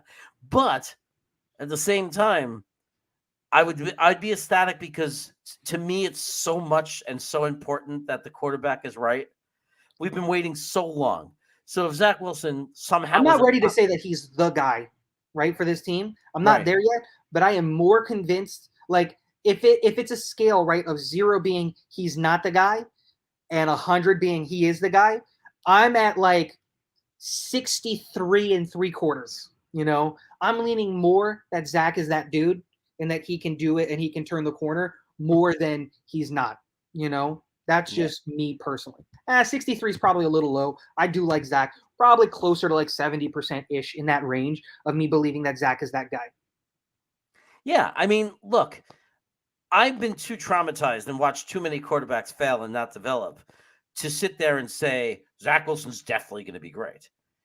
Like, I know, and I'm nervous that he's not going to be the guy. I'm only being honest when I say, for the first time in a long time since Chad Pennington, we have a quarterback I believe in. Like, I haven't really believed in a quarterback since Chad Pennington. Yep. And if he didn't get hurt, we would have been good with him for a long time. But that's what I'm saying. But is there a part of me that's terrified that he's just going to come out and be the same he was last year and not get any better? Hell yeah. I'm scared that's going to happen. But, it's not what I think. Maybe, but until he does it, I'm not. My evaluation doesn't match up with that. That's just really it. He has to do it until I'm confident. Like, if he comes out and he starts doing it, and when I say do it, it depends on how the offense and the plays we choose. I don't look at the numbers only. I mean, if he basically has a high completion percentage, because if he's only, it depends on what he's asked to do. As long as he's doing everything he's asked to do and we're winning games or putting up lots of points, I'm happy. So, because how often do the Jets have a quarterback that can do that for us? So I'm just hoping less interceptions, which I think he was getting much better at. Somebody correctly pointed out that he had a major majority of his interceptions in the first bunch of games. They were mostly in, that New England game and a few games. And then he went like the last 6 games or 7, 8 games with only 3 interceptions or whatever it was. So I'm hoping that we get a continuation of that Zach Wilson. Like if he threw The back 8 games. Huh? The back 8 games. That's to me the biggest telling thing of Zach, right? Is if we get the same Zach that played the back 8 games with the influx of talent that we added, that's a 10-win team. Right. That's it. If we get the back 8 games of Zach Wilson this year with the talent that we have on this team, that's a 10-win team. Yeah. And this is the point that Ryan Jett's making, the point I was trying to make before. Like a lot Carolina, of these games, Philly, yeah. A lot of these games were just, and not only the players, Ryan Jett, thank you for joining in. Not only the players, but the coaches. Like the Philly game was bad coaching in the second half. Like we didn't make the adjustments we needed to make. I don't care if you go into the half up and you're playing really well. You still have to like foresee and be able to like play the chess game because the other team's going to make adjustments. So we had to understand that the Eagles were going to make adjustments coming out in the second half. So that's on the coaches too. What adjustments were made to prepare for the Eagles in that second half? And you got to add to the fact of like it's not all on Zach, right? We had a rookie head coach, we had a rookie offensive coordinator. Our quarterback room was devastated because our quarterback's coach died. There was a lot of things that we're not taking into consideration. It's like the same people to me that look at Denzel Mims and are ready to give up on the guy after he had food poisoning and lost 20 pounds. So, again, I don't want to keep going on a negative note or arguing or doing any of that stuff. Like, hey, it's your right to believe in this team or not believe in this team and whatever it is that you want to do, right? Like, I'm not going to sit here and try to convince you otherwise. People, unfortunately, tend to come up with their opinions and come up with their own evaluation, I guess, and stick to it no matter what happens and really, really like believe in that take. And so I'm not going to sit here and say or try to convince anybody. I'm just going to say what I think, my evaluation, of why I think things are going to go this way. And, if you want to talk super specific on why I think about it, specific plays, specific instances, I'd be more than happy to go into that. I just don't because you got to know your audience. Right now, I know that the audience that we have isn't let me pull up the tape and let me pull up the play calls and the percentages to prove all of this stuff. And honestly, I haven't done the research because I have a newborn and he's kind of taking up all my time. Yeah. So, hey, I agree with Pete, by the way. When Buffalo put that up, I was going to get into that. I was trying to say that JJ is going to have the smallest impact because he's on a stacked defensive line and he's a rookie. I mean, you have to pick somebody to come in last out of the 4 picks. That I think Garrett Wilson is going to be the number 3 on the list in the countdown. Wow. Not because he's not going to be great. I love Garrett Wilson. It's just that we have 4 amazing players. I just think that Garrett Wilson, because he's a rookie wide receiver and Elijah Moore is going to explode and Corey Davis has a lot of experience, I think there's a chance he's going to get buried a little and be allowed to develop a little bit more slowly because it's his rookie year. I think the number 2 impact guy is going to be Sauce Gardner. And because he's going to impact the defense, and I think he's going to right away be a top 10 cornerback. And I think that Breece Hall is going to be the biggest impact this year. And over the next 3 or 4 years, I mean, even in like 2 years from now, 3 years, whenever it's going to be year 2, year 3, people are going to realize that Breece Hall is more than just a great running back. Breece Hall is the kind of guy that can change our franchise, like a franchise-altering running back, like a Adrian Peterson, like a Travis Henry, like the kind of running back that makes the other defense have to scheme and plan. How are we going to stop this guy? That's how strongly I feel and excited I am about Breece Hall. My list is almost as close to yours, except I switch Garrett Wilson and Breece Hall. I think going from bottom to top, I think you're right. I think JJ has the smallest impact, not because he's not a good player or anything like that. JJ is actually my favorite player of the first 4 that we drafted. My thing is with a rotation that includes a lot of stud defensive linemen, it's hard for you to come in and really just win out like a job like that, especially in an organization and in a team that doesn't believe in one stud defensive end. It's a rotation. So he's going to have the least impact, even though I love his game and what he brings. He was my favorite edge rusher coming out of last year. I thought he had all the tools. He was my number 1 edge on my board, just because he had the size, the length, and everything like that. I really went back and forth with him and Aiden Hutchinson. I just didn't like Aiden Hutchinson's size, where I really liked JJ's size, but I really liked Aiden Hutchinson's age, where I think JJ's a little bit older. I went back and forth on that all year. And then I go Breece Hall, and as the third least or most, whatever kind of way you go with it. And I don't, again, I'm not as high on Breece Hall as you are, not because I don't believe in Breece Hall. I actually do think that he can be an elite running back and all of that stuff. I just don't think that this version of this team is going to really rely on Breece Hall to win his games. That's why I have Garrett Wilson as the number 1 kind of a thing, is because I think we're going to really try to take advantage of the ability that we have in Zach's arm and his escapability and in the play action.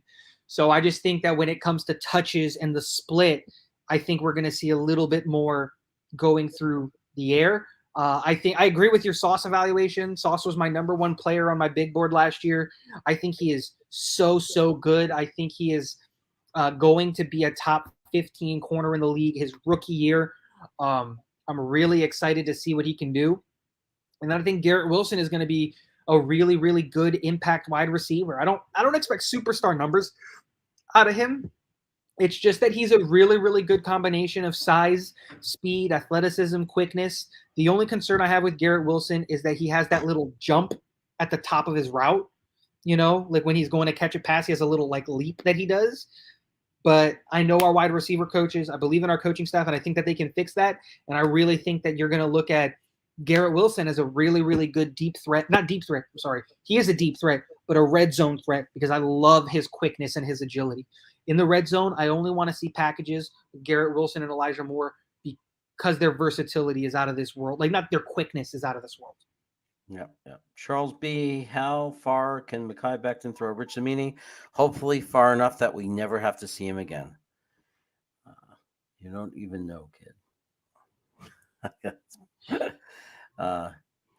Okay, so I gotta find. Oh, Dom C's here. What's going on, Dom C? How you doing? What's up? Okay, we're gonna get through the negativity, and we are gonna start. Let's start talking Jets. Let's start talking about the season, and stop arguing with people, and go a different go a different direction. We made our points, I think, though, right?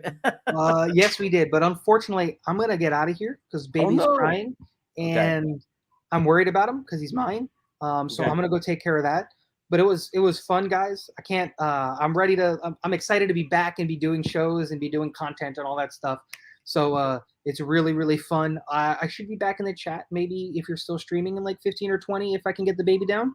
But hey, it was fun, guys. Thanks for having me, Jeremy. It was always great, and I'll let you get to it. Thanks for hanging out, Tigo. We are so happy to have you back, everybody. Jets Talk with Tigo. Talking Jets with Tigo. I'm sorry.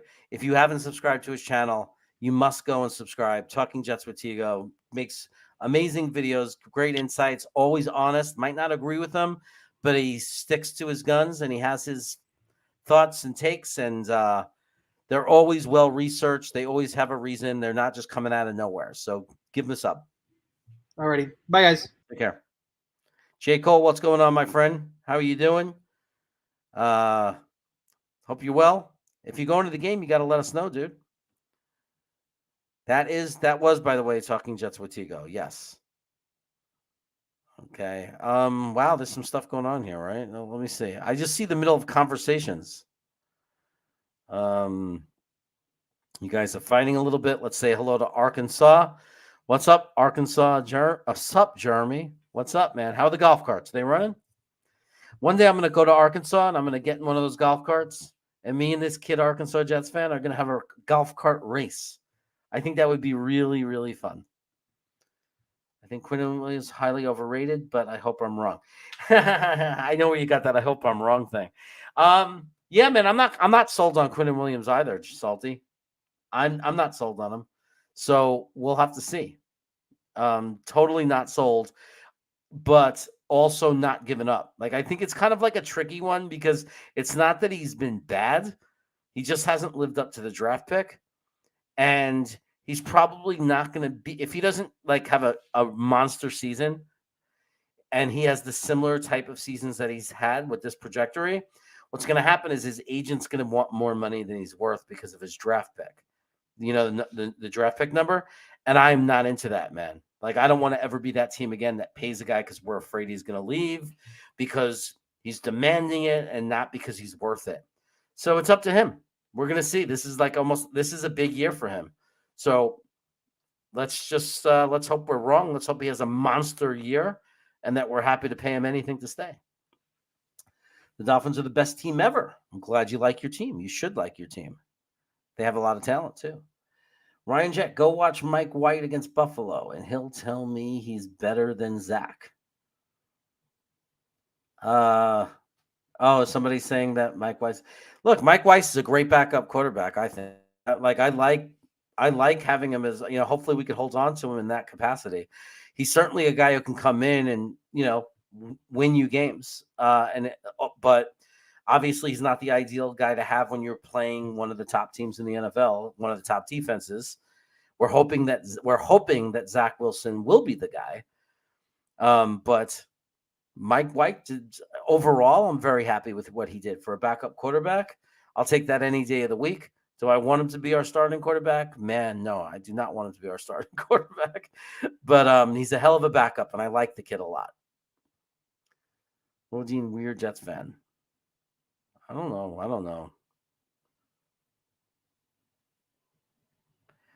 I'm not telling you to go against what you already know. If you're saying I'm making a prediction, I'm saying that you should say that you hope that your prediction is wrong. That's what I'm saying. Tua runs for 900 a game.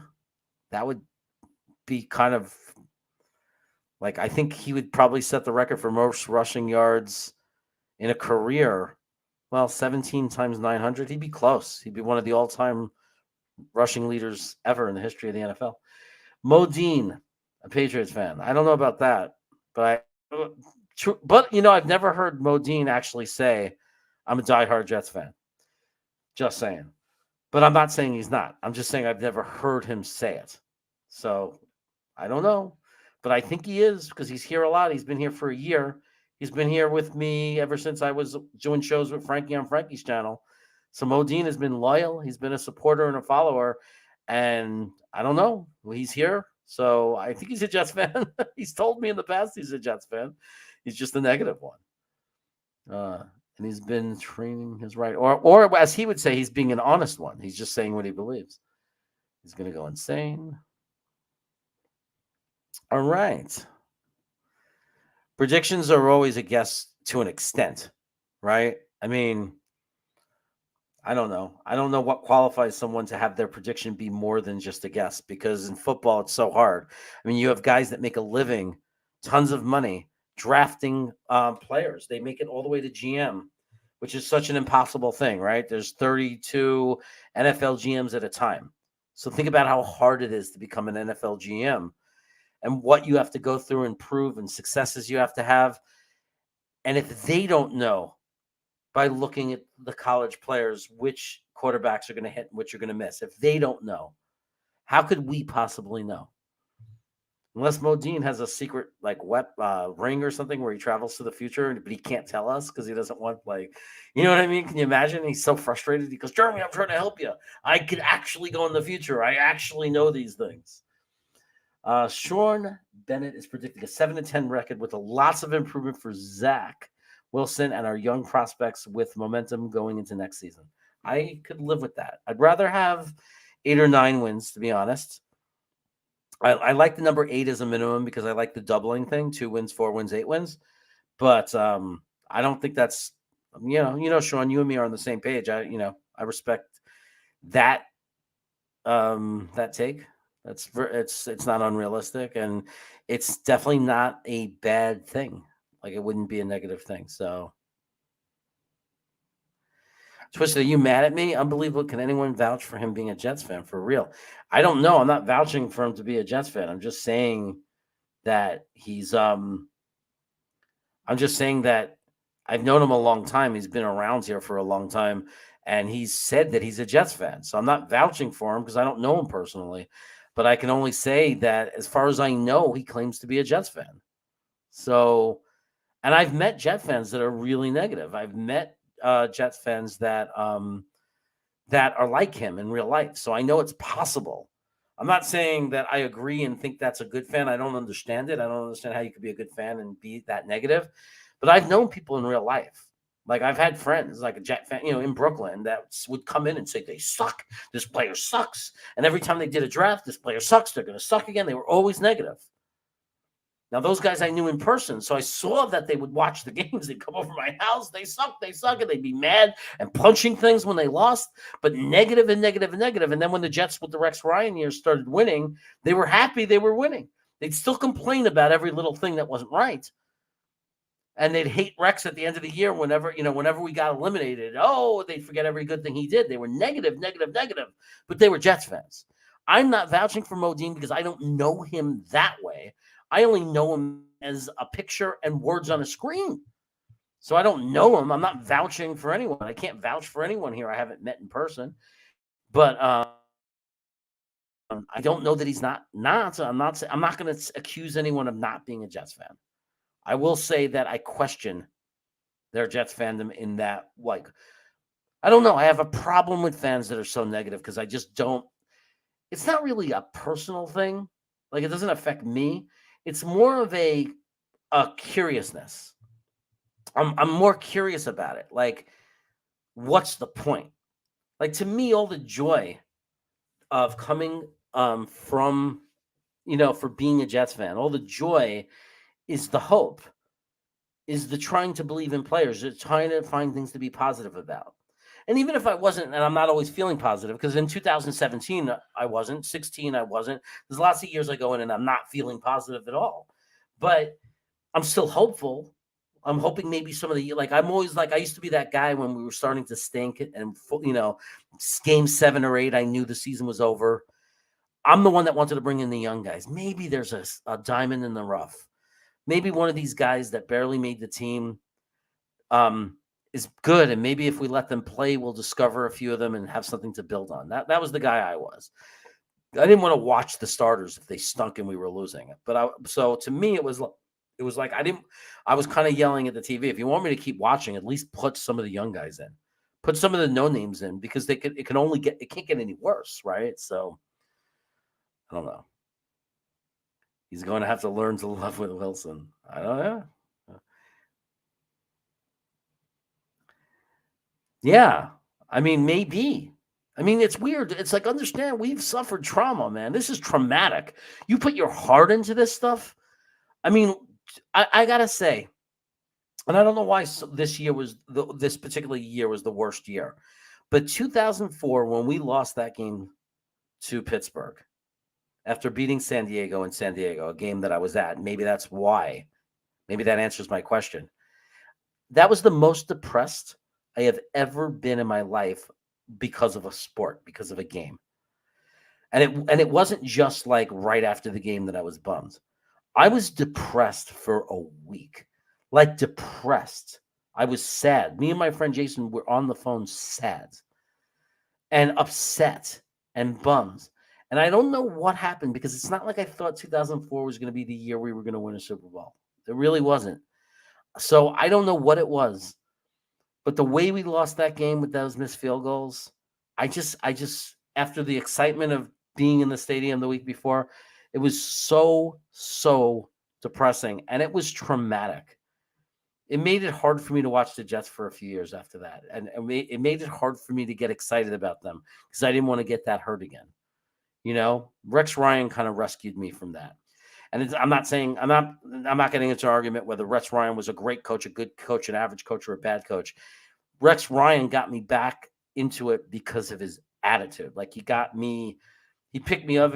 He was just such a badass. It was basically just freaking be confident and just believe. You know what I mean? And like he was such a badass in that. So no matter how you felt about him, he had this attitude that was very, very uplifting. So I credit him in those couple of years that we made those runs. He ain't going away. He's been here a long time. I told you he's been here forever. He ain't going away. Remember, guys, because like I'm putting on I'm trying to put on the most entertaining show. So if me highlighting it and arguing with him is upsetting you, I'll stop. But he has the right to be in the chat. You can block him. You can put your cursor on and just say block, and then you don't have to see it. And if the consensus is that you don't want me just talking about it because it's just annoying already and enough already, I'll just stop doing it. So, and that's not against him. That's me listening to my viewers. I got to listen to you. I got to listen to the consensus. If the consensus is we don't want to hear it anymore and we don't want you to talk about it, I won't. Right? Because, at the end of the day, and I think even Mo has to understand, I'm here to, everyone. I got to do what's right for everyone. I can't make one person happy at the expense of everybody else. So, you guys could choose to ignore him. And then you could always guide me and say, hey, Jeremy, stop even arguing with him. We don't want to talk about it. It's ruining our mood. I mean, it is Friday night. This is supposed to be a hangout. So let's start getting positive and feeling good, Oh, okay. So there's a Patriots fan in there too. Okay. Yeah, just ignore him, guys. Just ignore him. You know what I mean? Jets are going to have a run type offense with trickery. Comes with less pressure on Wilson. Look at this. I'm just getting up to my own comment.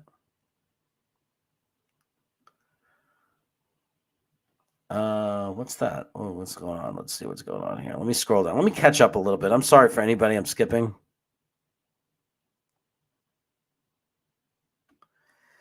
Let me go. Man, look how far behind I am. Oh, that's why you guys are arguing. There's like Patriot fans here now.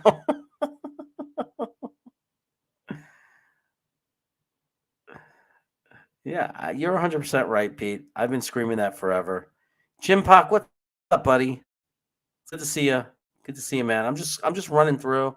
Twisted, I love you, man. I see you here. Sean Bennett, I'm so glad you're here. Charles is here. I didn't even get to say hello to you guys. We're just like mixing you into the conversation. What's up, Nolte? I never even officially said hello to you. Vino, we need some humor, man. So start being funny.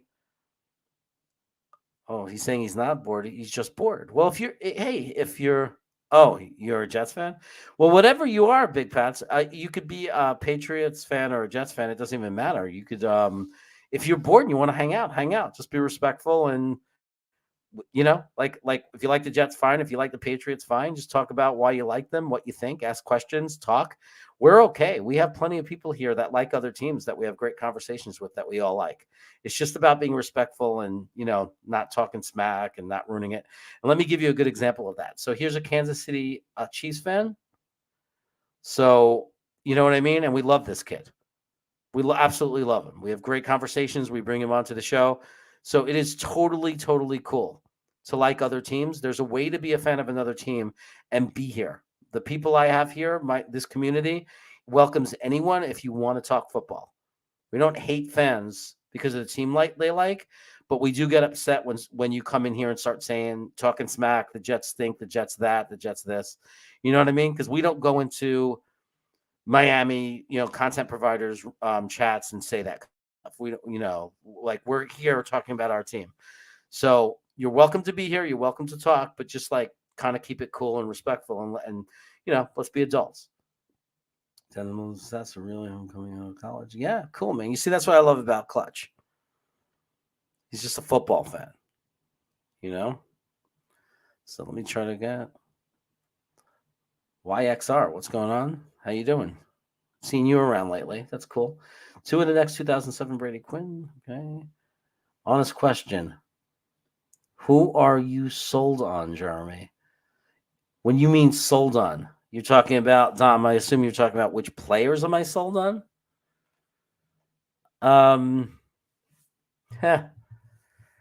It's funny because there's a lot of guys I believe in, but not a ton of them are legitimately proven. And a lot of the ones that I really am sold on are the ones that are proven.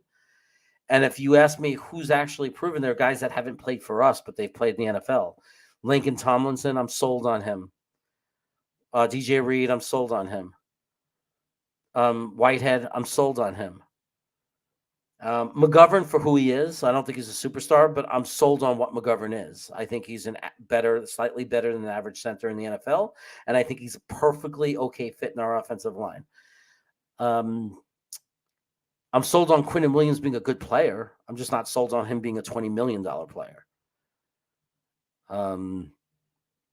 Carl Lawson's a little tougher because without the Achilles injury, I'm sold on him, but with the Achilles injury, I have concerns. But that would be any player that's coming back from an Achilles. I just think it's a really serious injury. So no matter how good they are, I worry because, it's only 10, 12 years ago where that was career ending for a lot of players, career ending injury. So it's scary.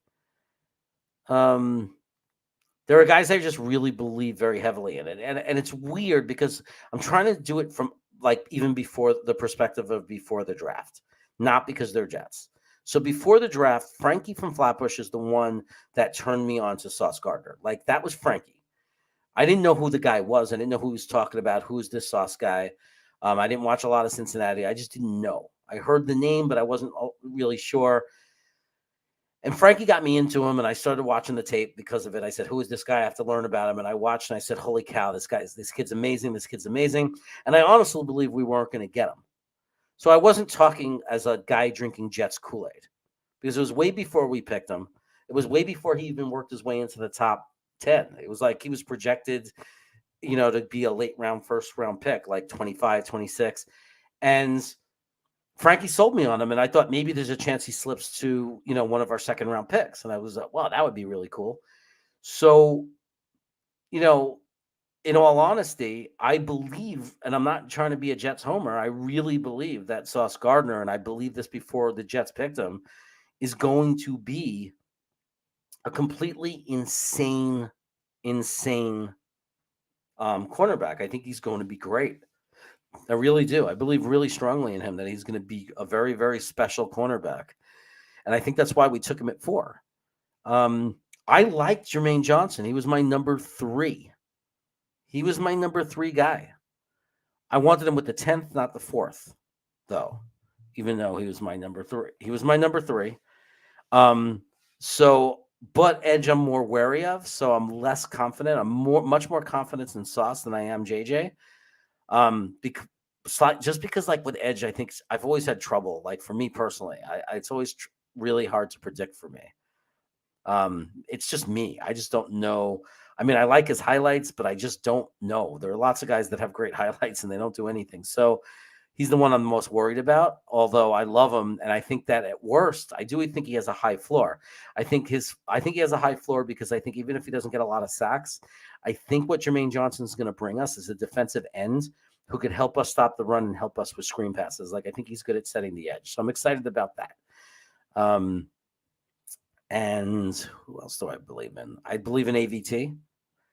I know it's not proven 100% yet, but I believe he's going to keep getting better and be a very special player. So I like AVT. And I believe in Becton. I'm one of Becton's biggest supporters, but I also acknowledge that he has a lot to prove. Like, I'm not going to say everything based on his rookie year. He has a lot to prove. So, as far as being sold on, it's probably a lot of the guys that are already proven in the NFL that weren't even Jets yet, to be honest. Yeah, I think that I'm a believer in that too, Pete. I think what's really going to help him out and break him out is, I definitely agree with that. I think that being surrounded by more talent is really going to be a big help for him. Okay, look, I'm trying to catch up here, man. It's crazy. I can't believe how far behind I fell. Oh, look at this. Before he goes, Coffee on Buffalo. Stay grinding. Thank you, my friend. I appreciate that. It's kind of weird that you're doing that since we're going to be doing shows together and all that stuff, but thank you nonetheless. I appreciate the sentiment. And Kevin, you're a great guy. I can't wait to meet you at the opener. We're going to have such a great time. it's going to be a really good blossoming friendship that we have. And a friend of ours, a friend of mine that you used to ask me about a lot, has asked about you, and hopefully he reached out to you, but somebody that we all know is trying to get a hold of you. So I sent you a text, check it out. Maybe you're probably already on it, but I want you to know he is looking for you, which to me can only be a good thing. That means something's going to be brewing. Twisted. Now that's a heart. That's a heart and soul fan, Jeremy. That's a heart and soul fan. Me or somebody else? I don't know. I'm a fan, man. Yeah. I couldn't do this. Can you make me happy? She said. I couldn't do this if I wasn't a passionate fan, right? How could I sit here and do this if I wasn't a passionate fan? Spending hours of my life talking to a camera and hanging out and talking Jets. And we have another super chat from John Nolte. Salty Nolte, my friend. Time for a public flogging. I was bashing Becton, and the man stepped up and dropped weight and made it to camp. Respect to Becton. Sweet. Hey, a lot of people were concerned about him, right? We had a lot of reason to be. There's things going out there like all the time to have those concerns. And they're still after him, by the way. They're saying they're like, every time he takes a knee, they're all over it, And it's funny because the press conferences, if you watched, Becton sounded fine. And Connor Connor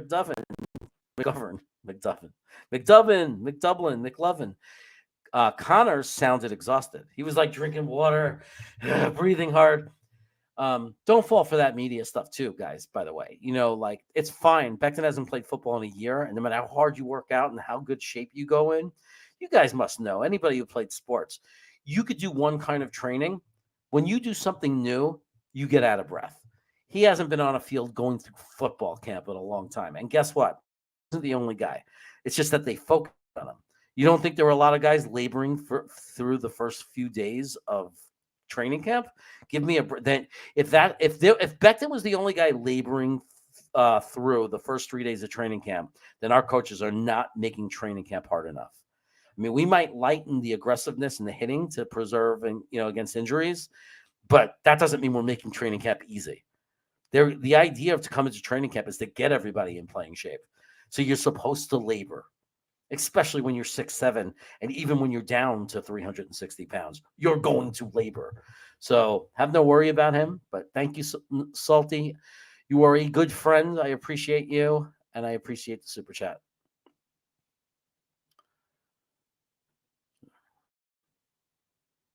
Which is the same guy? Is it? I know that there are people who come in here that are the same guy.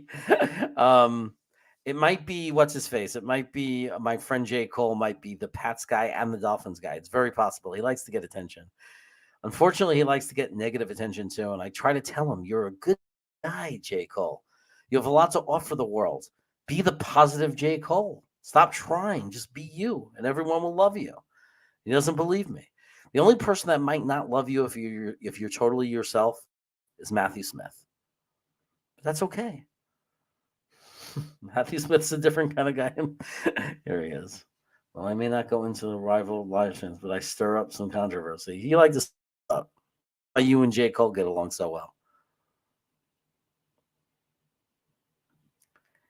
I'll go into the opposite forums and tell them they stink. I just need to be good first. Okay, well, that's the idea of this year. That's why we're here. We're hoping that they're going to be good this year. I am here to protect you from Big Pats. Oh, thanks, Big Jets. Thank you, J. Cole. You all know what type of cake I'm talking about. Wink, wink. Oh, okay, I don't know. The ones that are like my peppermint patties. What's up, Tom C? I thought Adam would be back. I'm a little bummed he's not. Dom C, super chat. Thanks, Dom C. Again, awkward. Part of the channel, my friends, giving a super chat, but I appreciate you, buddy. Dom C's been here for the long haul. He's been on the channel. He's still going to produce for the channel, and I have a feeling you're going to see a lot more of him around other channels. So be excited, because Dom C is definitely one of the people that you get to see in the YouTube content world and on the Green Bean Jets fan website that has something to truly, truly offer. And that is true information from somebody who's actually putting in the work. Love Sauce, but he was the second best cornerback in the draft. I know that you believe that, and that's totally fine. And I can't stand when people jump on you for that, because there's no reason not to that's for someone to jump all over you for that. It's very legitimate that he may have been, as long as he gets over his injuries when healthy. We all saw him as a rookie in LSU. That kid's special. I'm not saying his name though. I only say Sauce's name. But hey, we're gonna know. We're gonna know who the better cornerback was, right? Right. And the good thing is that we don't have to second guess ourselves, because we didn't have an option. Right? Sauce was the cornerback that was left when we picked. So, but thanks for the super chat, Dom. Again, I appreciate that. Vino, what's going on, Dom? Big Jet says more personalities than Jeremy does. I don't have a lot of candy wrappers on the floor because I buy at Trader Joe's. See? Trader Joe's. Iowan is here. What is going on? Snowball is here. Look at this. I'm missing the whole party. Don't see how you truly feel not allowed to say that in public anymore. Okay. Let's see. I'm trying to get down. Oh, Jets Fans United, just so I can say hello to everyone. What's up, JFU? JFU in the house. Vino is where. Okay, let's get that one because that looks funny. Where does Iowan can take a whole corn carb down in one shot? Oh, I'm sorry. I didn't say where proud New York Jets fans was. I don't know how much I'm allowed to say, but he couldn't make it today. He's okay though.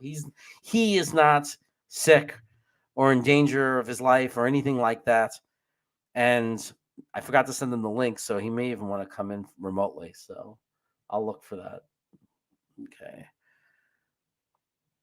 Okay, what's this? I put these up without even pre-reading them, by the way. I'm brave, right? Hey, Jeremy, many, including myself, can't sold on Ulbrich. Salah mentioned it would be more involved with the system. He would be more involved with the system. Is this him saying he sees an issue? Also, what's your thoughts here? Let it fly. Wow, that's really good, man. That's really good. And it's just me. I don't know. I think that we have a habit of reading into things that people say. So I don't know if that means Ulbrich is in trouble. It could be, and what it could mean is that, and this is all speculation, but I'm just saying it could mean that he's kind of tell the world. I mean, I don't think he would say it and humiliate him if that's the way he meant it. Like, I don't trust Ulbrich, so I'm going to step into the defense myself. I think he might be thinking, my first year, I was the head coach and I wanted to be over everything. I wanted to learn how to just sit on top and delegate and trust my guys to run each of their pieces and learn how to be a head coach. And I think you learn as you go. And I think he studies other great coaches and he's realizing that other great coaches, they do that, but they also, play to their strength too. Right. So I don't know. Speculatively, maybe he said, okay, did that. I know what it's like to be like the CEO now. I now feel like I could take on being involved where I'm at my strongest and get this defense where I want it to be and help Ulbrich get it there, and step in and be part of that, but still do the other things I need to do. Still need to make sure the other things happen the way it needs to happen. Speculation. I'm just saying. I don't know. I mean, I'm not sold on Ulbrich either. How can you be sold on him? We were the 32nd best defense in the NFL. But I also think that it goes beyond Ulbrich. I mean, the injuries at safety, we were playing without safeties, pretty much. I mean, we actually got to a point where we were playing a rookie cornerback at safety. Even though we did well, it's still the fact that we had to do that is pretty unbelievable. Lawson going down, Huff kind of getting banged up and having, I think, issues with his back. So he wasn't as effective. We were really depleted. But we were 32nd, and that has to be addressed. And I think, if I think about my own school, my principal will shift her focus from year to year, or maybe in the middle of the year, like a couple of times she'll make some major shifts based on what's happening at the school. So, oh my God, did I just get I got my first spam. Could somebody delete that or something? Look at that. Oh my God. Do I got a moderator here to take care of that? It's kind of crazy because I want to get rid of it, but at the same time, I'm really excited because this is the first time I've ever got spam. I'm really making it as a YouTuber. My live stream is being spammed. This is amazing. Okay. Damn it, I don't have it open. Okay, let me go take care of this. But I'm gonna finish that thought, Twisted, but I gotta get this out of here. This spam. Oh, there it is. Okay, block user. Okay, did that get rid of all of them? I think. Yes. Okay, here we go. So anyway, man, I really like what we were talking about. Okay. Oh, it's still up there. Okay, Twisted. So I don't think it means that he's in trouble. I think it means that that's Salah is like recognizing that's where his focus needs to be. That's where the team needs the most help. And it is what it is. I mean, it's there's no way it's going to feel good for Ulbrich. There's no way it feels good. Because when my principal shifts to the things that I'm usually in charge of, it doesn't feel good. Like, it's not a good feeling. So no matter how she'll try to spin it, no matter how hard of a difficult situation it is in the school, and I understand it, it never feels good because you always want to be the person that is so good that the person that you report to doesn't have to worry about it. That's your whole thing. You're trying to, I got this covered. You don't have to worry about it. So when your supervisor has to get involved and the person above you has to come down and get involved in what you do more, it's never a good feeling. But at the same time, it doesn't mean your job's in jeopardy, and it doesn't mean that you failed. It just means that they believe that you need more help based on the situation. So maybe LaFleur earned the trust more, and he figures he can turn his head away from the offensive side of things a little more and focus more on the defense. But if we're the 27th or 28th or 29th or 30th or less ranked defense in the league, Ulbrich is going to be in trouble. And if you see Salah take away the play calling responsibility and he starts playing the calls somewhere in the middle of the season, Ulbrich is in trouble. Because if that starts to happen, then it's like you're not adding enough value. And there's too many coaches out there and too many potential guys that can add value. So those are the kind of things you got to look for. If he steps in there and helps turn the defense around and it's very successful, it's not like he's going to sit there and say, then Ulbrich is out of trouble. And then there's going to be a point where he says, I'm going to hand you the keys back now, and focus on something else that whatever the team needs. So, it's not, if he has to keep coming back and stepping in every time he steps away, that's a problem. So, yeah, I mean, it could be the beginning of something, but I wouldn't go over the top with it. My thought is not that Ulbrich is in grave danger or anything like that, but that might change. Like week 8, it might be a different discussion and say, hell yeah, he's on the hot seat. But I don't want to say going into year 2 before the season even starts. I'd say he's on the seat that can go to the hot seat. Like you can't do 2 years of being one of the worst teams in the league, in offense or defense and be safe. But I don't think he's on the hot seat yet. But the hot seat is not far away. He could see it. So, okay, let's see. Let's go. I love this. This is going to be the new thing, but I'm hoping I'm wrong. Every time someone puts a negative spin here or has a negative take on any player, but I hope I'm wrong. So he's referring to Sauce not being the best cornerback, and he's saying, but I hope I'm wrong. I love it. Tom C. writes better Justin Ellis content than me reading. I agree.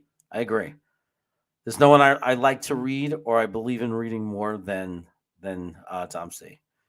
And I trust his takes, man. I mean, look, Garrett Wilson became my number 2 guy. He talked up Garrett Wilson so much to me that I like Garrett Wilson better than the guy that Don liked better. Because Don liked Drake London 1, Garrett Wilson 2, I think.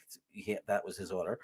And he actually talked me into moving Garrett Wilson all the way up from like 4 or 5 to number 2 behind Jameson Williams. So, and I admittedly, I'm not going to turn back on that. I was a Jameson Williams guy, and I'm hoping I'm wrong and that Garrett Wilson is the better player. Although they could both end up being great, and then it doesn't matter.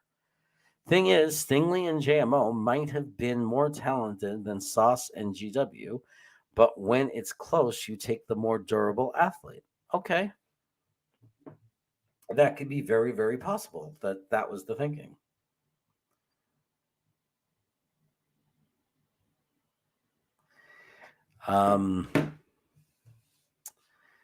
Big Jets. Exactly, BJF. Let's see.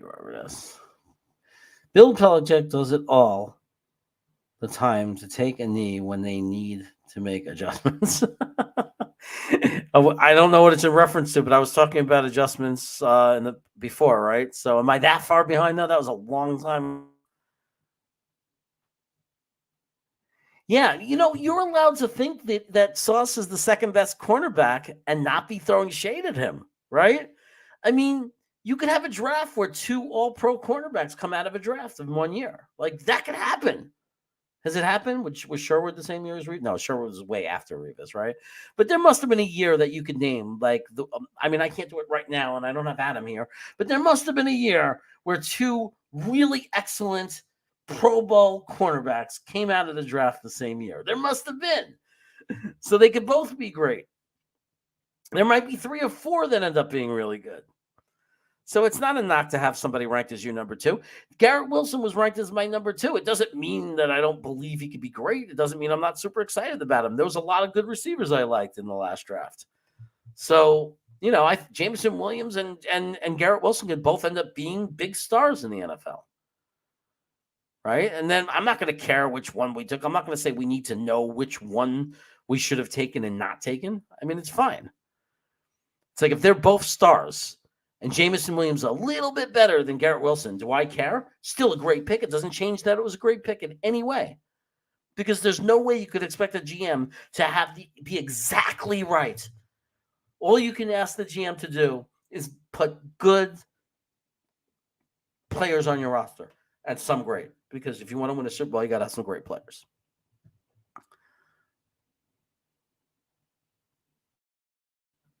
Jeremy, make me mad. I'm mad for Jets media. I'm mad for the Jets media. Who's Jets media? What are you talking about? Who's Jets media, though? Are you talking about? Oh, make me a mod. I'm mod for Jets media. Jets media, is that Richie? How do I make you a mod? Hold on 1 second. I'll make you a mod. I don't think I could do it from here. I have to do it in YouTube. So hold on 1 second. Here, I have to do it in. All right, now you get to hear me saying that again. Okay. Make you a mod. You've been here long enough. I'll make you a mod. Let's see. Now everyone's going to want to be a mod. It's going to be hysterical. Oh, that's cool. Iowan, I'm going to show that. It asked me if I should show it. Okay. Yeah, that was a funny comment by Iowan. I'm looking for you, Matt Smith. I'm losing followers as I do because I'm not talking about the Jets. But here, let me do it. Add moderator. There you go, buddy. You're all set. Anybody else want to be a moderator? Let me know in the comments. I mean, maybe not now. I can't make you all moderators. Just reach out to me or something. I mean, I can't have 1 million moderators, and you have to be careful with that responsibility, guys. Don't just block people. Put them in timeouts. Give them warnings. And let me know, but don't go right to blocking someone. You can't make it personal. You can't block people you don't like, because understand, I'm trying to build a channel here. So, I can't have it just completely out of control where people block anyone they don't like. I think we will see some flashes of what's come from Sauce, but he's going to have a bumpy start. Well, it's perfectly reasonable to say that a rookie cornerback is going to have a bumpy start, especially when we're playing against Lamar and Jackson and, what's his face? Week 3, we're playing against that guy who went to the Super Bowl. I'm forgetting his name, for Cincinnati. Really good quarterback. And then we're actually not playing until later. Like Aaron Rodgers, Russell Wilson, they come a little bit later. But yeah, man, I mean, those guys, and with some good receivers, that they'll give. They might give the rookie a hard time, but I'm hoping that somehow Sauce Gardner is going to manage to not give up a touchdown though, for like the first 6 or 7 games, and it's going to start to become this big thing. Like the guy doesn't give up touchdowns. Like how cool would that be? So, does Jeremy grade papers with those glasses? I don't grade papers, man. I'm an admin. I'm an assistant principal. I haven't graded the paper in a long time, and I'm very, very happy about that I haven't graded the paper in a long time. I do not miss it. Big Jets is saying that he's the greatest quarterback of all time. Well, he's got a long way to go to prove that. Sauce equals Cromartie, or will he be better? I don't know. I'm kind of hoping he's like a cross between Revis and Cromartie, because Cromartie was a big play guy and got a lot of picks, but he wasn't as good as Revis and Sherman and guys like that in coverage overall. He was more of a, I'm not saying he was bad. I'm just saying his specialty was making those big plays and his athletic ability and pick sixes and all that great stuff. And he was a great athlete and he was really exciting. But I want a guy, I'd hope his coverage skills is closer to Revis. And then because of his sizes and his likeness, he puts up turnover numbers like Cromartie did. Is that fair? A guy in the middle of those two guys, or maybe just his own guy. Maybe he'll just be. Maybe Sauce is one of those guys, and I'm not trying to be overly high on him. Like oh, you crazy? I'm not saying it's going to happen. I'm saying he could end up being one of those guys that kind of becomes his own thing, like that you compare people to him, that he's not comparable to someone. It's like there's no one you can say, who do you compare Lawrence Taylor to? No, you compare people to Lawrence Taylor, right? Singletary as a middle linebacker, you compare players to him. You don't compare him to players. So I'm thinking there's a possibility. I mean, and obviously we all have to hope this is true. It would be the greatest thing in the world that Sauce Gardner becomes a that we don't compare people to him. We don't compare him to other people. We compare people to him. Like, oh, this could be the next Sauce Gardner. Like, that's what I'm hoping he could become. He certainly has the athleticism and the physical attributes to be incredibly special. But, he hasn't taken an NFL snap.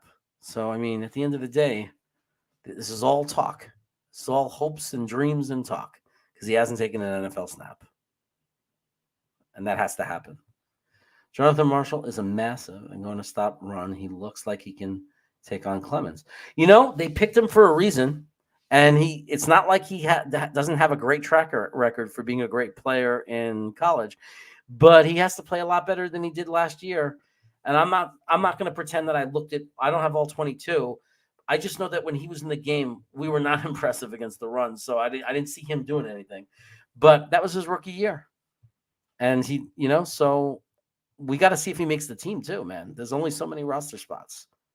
So I'm rooting for him. I am rooting for him. Always like when young guys work out, right? Then you have them on the cheap. It's a great thing.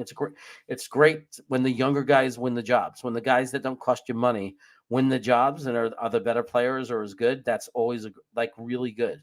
That really helps the team. Sean Bennett doesn't discount his raw talent. I agree. Stingley high based on his talent, but totally understand why he'd slid down people's draft boards. Yeah. Look, I mean, Dom C watched the tape, man. Tons of tape. And he has a deep understanding of what makes someone good. It's not just watching it like we watch it. He looks at certain attributes of a player, like their hands, the way they hold their hands, the way they shift their hips, the way they change direction. He does a lot of analysis. He puts the time in. So one more for you, Jeremy. Zach had a tough year, as we know. Our quarterback coach has limited experience, but yet he's still here. Is this JD's first mistake, as we know the Jets suck at developing quarterbacks? I don't know that. I think it's hard to blame the quarterback coach, because I mean, the system is really, they really took the harder path. And that's why I'm not as worried about Zach's rookie year as much as some people, because they didn't take the Mac Jones New England path. They didn't take the path of let's work him in slowly and give him put as little on his shoulders as we can. They threw the entire system at him. They basically threw him to the wolves. They didn't protect him. And the truth is, he showed a lot of progress throughout the year. So I'm not saying that this is going to be quarterback coach of the year, but I just don't think, I think they all as a coaching unit are going to wait 2 years before anybody is judged. I think 2 years. So I think after this season, then we start answering those questions. Is there any area of the team that didn't improve? Is there any area of the team where we have to start considering our coach is on a hot seat? Is someone better available that's more proven? How is it going to impact the locker room? Like, I think we have to wait another year for that. I don't know if in a team that was in a rebuilding year like it was last year, that had so much going on, so many injuries, still wasn't really a complete roster. When you look at the amount of time Zach had, the drop passes, all of the challenges, I don't know if you could sit there and say, well, that's it. We're firing the quarterback coach. Let's watch him this year. If Zach takes a big step forward, then we have to say that quarterback coach is pretty good, right? If he doesn't progress, then yeah. If Zach doesn't progress at all, then yeah, we got to get rid of him because we got to hurry up and try something new before we ruin Zach's career. So, yeah, I wouldn't put anybody on the hot seat yet. But I think you're nailing it, Twisted. I mean, I think you're right that these are two coaches that do not have a ton of time. They do not have endless time. Like, there has to be results. The defense has to improve this year. Zach has to take a step forward. Otherwise, there's going to be guys going. Like, there are going to be guys leaving if that doesn't happen. I don't think it's Saleh himself or LaFleur or anything like that. But I think Ulbrich, the quarterback coach, there are guys that can lose their job for sure. And and some of them, they go somewhere else for other reasons too. You never really know. So I coughed a jelly ring on your screen. Was that me? Something I said was true, but I'm so far behind I never know what it was. That was pretty recent, so maybe it's what I just said. So he's thinking the same thing. Okay. Yeah, and you know what? A lot of times it's the offensive coordinator gets the credit for a quarterback anyway. So Blitz is onto something.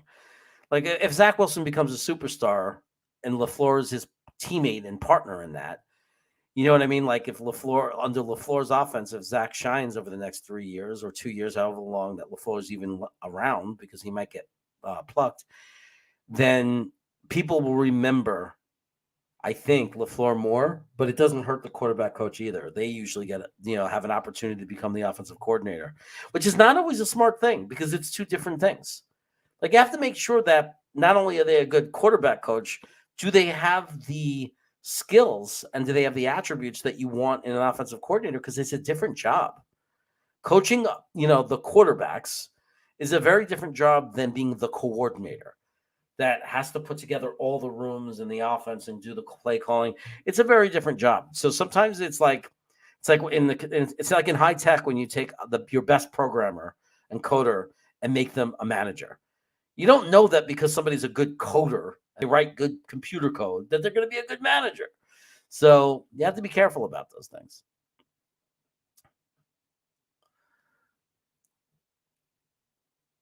So, you guys are talking about nickel packages and cornerbacks.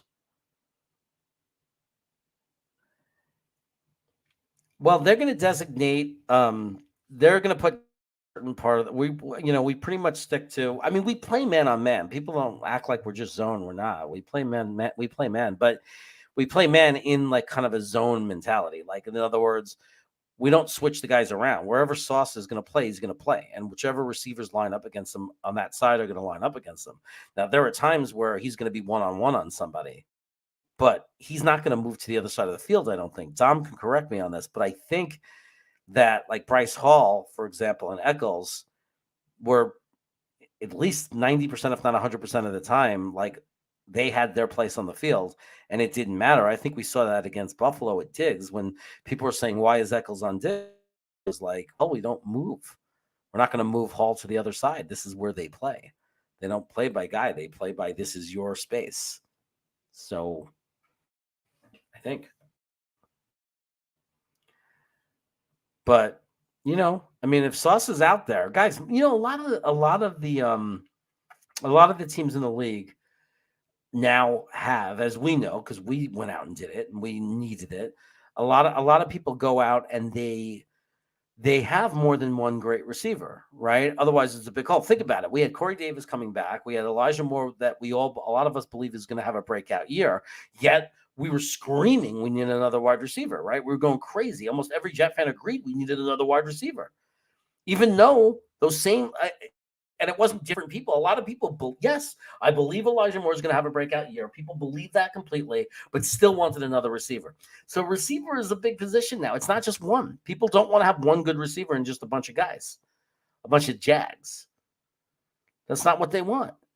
So whichever side he's on, it's going to be important because there are going to be plenty of teams that have more than one receiver. Like, so there's like, if Sauce starts, which it looks like he's going to, I mean, he's going to be on a certain side of the field, and he's going to be covering good players, whether it's the number one receiver or the number two receiver.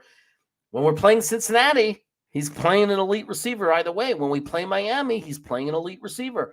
When we, I was going to say Green Bay for a second, not Green Bay. We play Denver has a couple of, they have a few. Denver's tough. They have more than one. We have to play Miami twice with their receivers. Twice. And then when we play the Bills are going to throw Diggs towards, they might pick Gardner, they might pick Sauce. What I'm excited about is they might not have a weak side to pick, though, because if Sauce excels right away, then who are you going to pick on? So we'll see. I know it's really frustrating when they say, well, our guys play where they play, and we're going to be stubborn on that. And while in the beginning, when you don't have the roster for that, I know it's frustrating as a fan, but you have to understand, as soon as you give in on your game plan, on your scheme, on the systems you want to put in place, then you're never going to have those systems. So remember, they know that this Shanahan offense works when you get the right players in there. They know the system works. It's proven. It doesn't mean it's the best system. It doesn't mean there aren't other systems that work, but they know this system works. Now, their philosophy, and this happens to be mine, like in my professional life, is that when you believe in a system, you don't change the system for the individuals, right? You don't make up special plays for Mims. You don't, especially when you're rebuilding. Maybe if you were in the playoffs and your guy got hurt and that's all you had left, so you design plays for him because you have to find a way in that moment, maybe. But last year was a rebuild year. We were 2-14, and we were coming into a rebuild year where we're adding talent, rookie quarterback, and the decision is we are going to start drafting players and acquiring players that learn our system. This is the system in place. You either fit in the system or you don't fit in the system. We're not breaking the system because we know the system works. The second you start breaking that system and changing it for individuals and individual players, you don't have a system. And you know what that means? Loser. Those are losing teams. Losing teams because they don't have a system. Losing organizations because they don't have a system. They don't have protocols. They don't have a system. You need to find a system that works, and you need to commit to it. So it's going to be frustrating, maybe, because we're going to have two cornerbacks in there, and we're not going to flip them around. So if one is clearly better than the other, and they want to line up their number one on the other side, That's what it's going to be. We don't shut down players. We shut down areas. If Sauce is dominant and he's going to shut down people, he's going to shut down an area. Take care of that, Matthew Smith. If you're out there, made you a moderator. Take care of it. Just highlight it and like click on it and select block user. Let's see if you can do. Oh, he did it. Good you. Oh, that's my little boy, Matt. He's grown up. He's all grown up. So back to what I was saying. I think that people really, I know it's frustrating. I know it's hard, but and that we are going to play a system first. The system comes first. We find the players to fill the system. That's how it's going to work. That's how it's going to be. And when we get it right and we get the right guys in there, everyone's going to be happy. I fully expect us to improve by 7 to 10 points per game scored on offense, just based on the history of this scheme. Atlanta, Denver, Washington, San Francisco. I think there's even one more example. It's so consistent. It's the most predictable thing. The second year of this system is a 7 to 10 point jump per game, which is insane. If you look at how many it would be very crazy for us. It would be very rare for us to score. Like, it would be a team that we're not used to seeing. If this actually happens and it follows its pattern, we're going to score a lot more points per game than any of us remember scoring per game in a long time. So it's kind of exciting. And it's not like we didn't put the right players in there and make the right improvements to make it realistic, right? We built a tight end room. We added another receiver. And keep in mind, I saw somebody out there saying the only thing we did was change Crowder for Wilson. But can you remember that Corey Davis was hurt a lot. Elijah Moore was hurt a lot. It was hard to utilize our receivers last year in the beginning because there was no pass protection. It was a mess.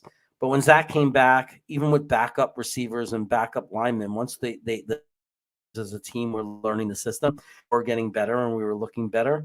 So I think the wide receiver room is going to look better just from the fact if they're healthy and they're there. And, because they really weren't. And the fact if Becton stays healthy and now we have Laken Tomlinson and there's more time and we establish a better running game, all of that is going to impact and let our wide receivers shine even more. It's not about like the quantity of catches and like, the crazy numbers and stats. It's more about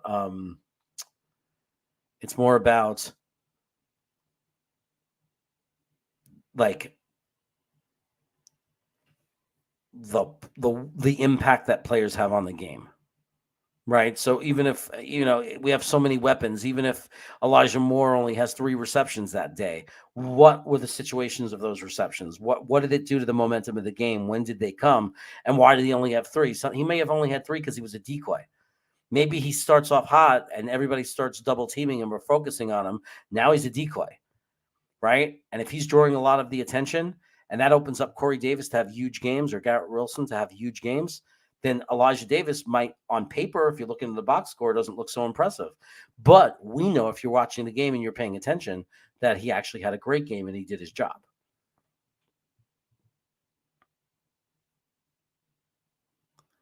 So anyway, I'm trying to do a final one because I have to go, guys. My wife is going to kill me. I told her 2-hour show, and it's been 2 hours and 23 minutes, so I'm 23 minutes late. Weird Friday hangout without Nick here and without going over to his channel. It got all very serious and very real and everything. I should try this on a different night, right? On my own. I should actually try being serious sometimes. It's like, I didn't eat really. I mean, I've had some of this candy, a lot of it, but hey man, maybe I could pull this off. Maybe I don't need to just be goofy all the time. We could actually talk about the Jets. Be okay. I only started streaming 28 minutes ago. What are you, crazy? Yeah. Anyway. Oh, thanks, Sean. I appreciate that, Sean. I appreciate that. She's reading 50 Shades of Grey. She's actually was working out, but that was, I can't believe how fast time flies. That was like 2 hours ago. My dog is laying in a bed right now, drugged up, and we are not allowed to let him run or move around too much because he's recovering from surgery. Those of you who don't know, my dog had emergency life-saving surgery, and we would have lost him. The only reason we didn't lose him is because he had a slip disc in his back, and we were going to do a back surgery. They were going to like remove the disc, and do like a back repair, and he was going to be fine. Like it was like, okay, we're going to go in, we're going to do an MRI. We have to see exactly what we're dealing with. You know, we're going to look, we have to take tons of x-rays and make sure, because he's 12 years old, that he's ready for surgery and he's okay and we could do the surgery. And they did all these tests on him, and they called us back and they said, we were right, it's a slip disc. We said, okay, when can we do the surgery? Can we do it today? And they said, no, we actually found something else. They found something in his small intestine. His small intestine was almost like blocked and about to burst or break or be compromised, or whatever wording they used. And that would have allowed all the toxins and poisons that your intestine protects you from to go into his system and would have killed him. And they said, if we don't do this surgery, he'll be dead and he'll be gone. They didn't say dead. They said he'll be gone in 2 to 3 days, maybe even like, we need to do the surgery right now. We're worried right now. We don't want to go another minute longer than we have to without unblocking his small intestine. So they did this emergency surgery on him, and luckily he came out of it really, really well. And it's really, my wife is getting over the thought of, if he didn't have a slip disc, we would have lost our dog. We would have woken up and he would have been gone. So we got really lucky that he had a slip disc, because that got him in there and they did that testing and they found this issue. So now he's laying in bed and he's going to have a couple of weeks of, I'm growing up. He's going to have a couple of weeks of rest, recovery, and then he has to go in and get his back fixed. And then he's going to have a month of recovery, and then I'm going to have a dog again. So look, they're all saying I grew up. Okay, we'll do more of that stuff. Anyway, oh, look, you guys are still attacking Modi. Thanks, everybody. Thanks for the show. Hope you enjoyed it. Something. I gotta do this a little bit more often, though. It's fun to like just chat. Just now I know why Green Bean likes to do it sometimes. But night, guys. Thanks so much. Thanks so much for the support. It was a great night. We had a lot of people, so I appreciate that. And have an amazing weekend. I'm trying to think of when I'll be on again. I don't know. I got to do that 1,000 sub celebration. That's like long overdue. So I'll let you all know. You know me. There'll be videos. There'll be time. There'll be things like that. What's up, Tom? Glad to see you, buddy. Again, thanks for everyone for being here, and good night. Have fun. Do something fun. Take care of yourself. And I'll leave you with this. Oh yeah, go. Amazing, that's my boy. He breaks away from the sack and completes the pass for first down. Oh, Kittle just may have made the most amazing catch. He fights for the first down and gets out of bounds too. It's no good. Overtime. Oh, what a catch. How do you drop that? What are you, Jamal Adams? Touchdown. This is a touchdown all the way. He reached over the pylon. San Francisco beat Cincinnati.